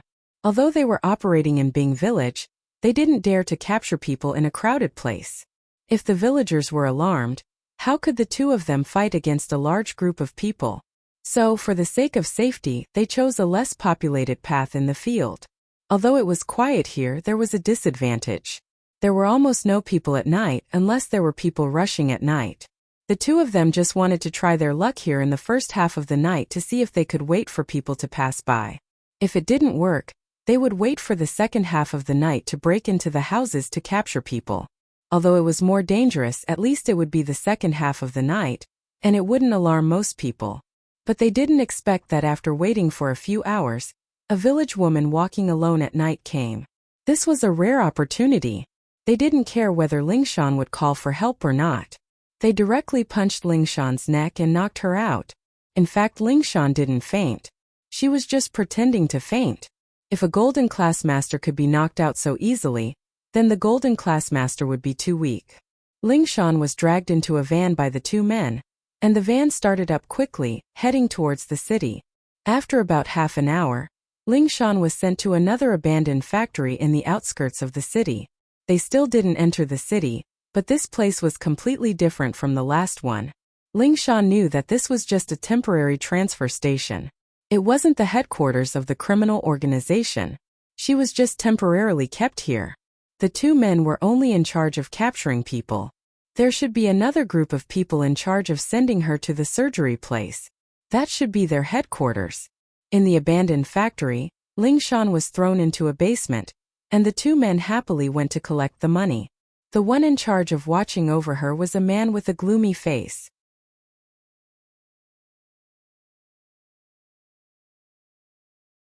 He had an aquiline nose and deep eye sockets. He looked like a heavy smoker. The man with the aquiline nose looked at Ling Shan carefully. He was stunned. He didn't think that a village woman could be so beautiful. It was completely unexpected. Plus, she didn't look old. She shouldn't be married yet. The man with the aquiline nose smacked his lips. He was a little envious, but he still dialed a number after some hesitation. "Tattooed bro, we caught a fat sheep," the man with the aquiline nose said softly, afraid that he would wake Ling Shan up. But he didn't know that Ling Shan was awake the whole time.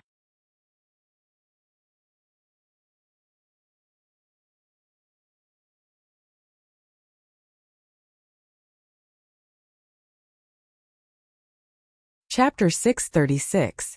You brought her here? Of course, tattooed bro. I've already sent them to look for a new target, the man with the aquiline nose said carefully. In fact, he knew very well that the two guys went to drink after taking the money. Finding one target in one night was already good enough. How could they go back to look for a second one? So he quickly said, "Right, tattooed bro, the fat sheep is a girl, very pretty. Maybe she's even a virgin. You can enjoy her first."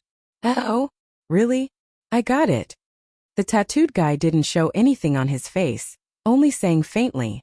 The man with the aquiline nose didn't know that the tattooed guy had a boss above him. He thought that the tattooed guy was the boss, so he offered Ling Shan to him.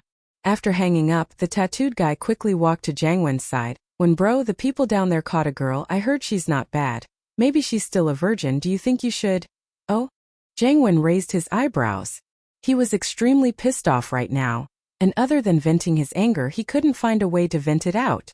When he heard that the people down there had caught a girl, he was immediately interested. "Let me see her?" Although the people down there weren't that high up in the hierarchy, they still received quite a lot of money after doing their jobs. They were allowed to go to high-class nightclubs, and it wasn't like they hadn't seen pretty girls before. If they were called pretty girls and they even dared to call Jiang Wen, then they must be pretty girls. Jiang Wen was just worried that he didn't have a place to vent his anger, and now someone had delivered themselves to his doorstep. Jiang Wen was very happy. The tattooed guy sent a car to the Aquiline Nose Guy's transfer station, and very quickly, Ling Shan was brought to the headquarters and locked up in their own prison. She was indeed very pretty. This was the tattooed guy's first impression of Ling Shan. Not only was her face beautiful, but her body was also very hot, with curves in all the right places and curves in all the right places. She must be one of the best.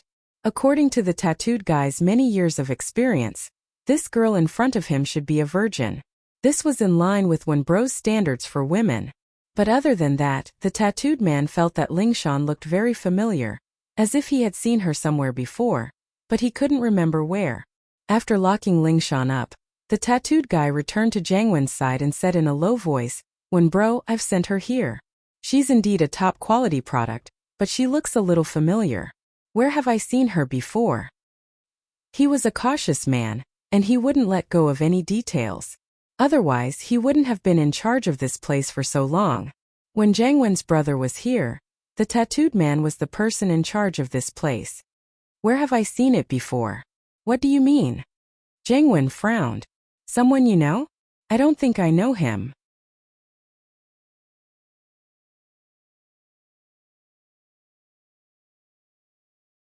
"I have an impression of him, but I don't know where I have seen him before. Even if I know him, he shouldn't be an acquaintance." The tattooed man shook his head. "I'm not a local. It's impossible for me to have relatives in Tong Village." "I see." Jiang Wen hesitated. "Turn on the surveillance, I'll take a look myself." "Yes. Wen Bro." The tattooed guy nodded and turned on the surveillance camera in the dungeon. There was a surveillance camera in Jiang Wen's room, so he could see everything that was happening in the dungeon clearly. Ling Shan didn't wake up after reaching the dungeon. She was still pretending to be unconscious. In fact, she had already sneaked a peek. There were a few surveillance cameras in the dungeon. Whatever she was doing here could be seen by the people outside. So in order to confuse the enemy, Ling Shan still pretended to be unconscious. This should be the headquarters of the kidney trafficking organization, right? She wondered if Lu Wangli and the others outside received the signal. Not good. The tracking device on Captain Song has lost its signal. Lu Wangli stared at the surveillance screen nervously and exclaimed. Before Ling Shan left, she had brought a signal transmitter with her. In other words, wherever Ling Shan was, the tracking device would be able to see it. This would make it easier for them to destroy the enemy's lair. However, after Ling Shan was brought to the first transfer station, the signal was lost. Could it be that something happened in the middle of this? Lu Wangli's face was filled with nervousness, and so were the others around him. They all stared at the screen nervously. The tattooed man wasn't an idiot. He had been doing this for so long and nothing had happened. Of course, he had his own methods. He was afraid that the police would send someone to sneak in, so he brought a signal transmitter with him. So, he had already blocked the signal on the car that was used to pick up Ling Shan.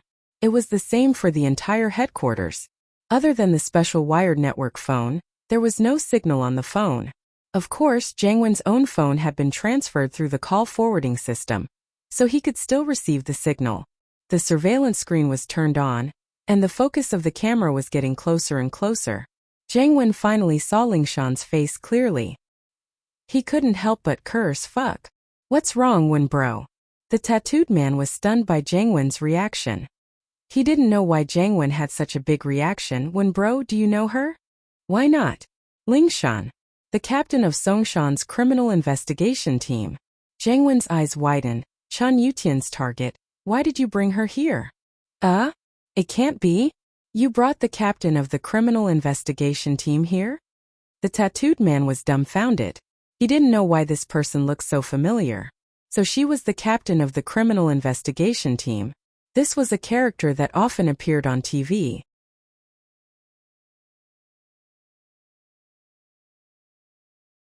He should have seen her before, but he didn't pay much attention to her since she took over Huaijuan's position not long ago. However, this matter was getting out of hand. It wasn't going to end well. He didn't know how Wen Bro would treat him. He wouldn't kill him, would he? The tattooed man was shocked at the thought. He had experienced Jiang Wen's cruelty before. Although Jiang Wen looked gentle, the tattooed man knew that he was a ruthless person. Jiang Wen's brother used to buy a kidney, and Jiang Wen used to rob him. To deal with his love rival, he would cut off one of his kidneys. How could a normal person do something like this? The tattooed man was shocked. Jiang Wen wouldn't kill him to vent his anger, would he? Jiang Wen was in a bad mood today. He wanted to please him by getting a pretty girl for him to play with, but he didn't expect that he would end up in trouble. He brought the captain of the criminal investigation team here. Wasn't he looking for death? You're tuning in to the Li Mei's Sword of Destiny YouTube channel. We're so grateful for your support, and don't forget to subscribe to join us on this incredible journey through captivating stories. Your generosity through donations truly makes a world of difference, as it's the primary source of revenue that allows me to expand and enhance this channel for you. Thank you from the bottom of my heart for being a part of this adventure.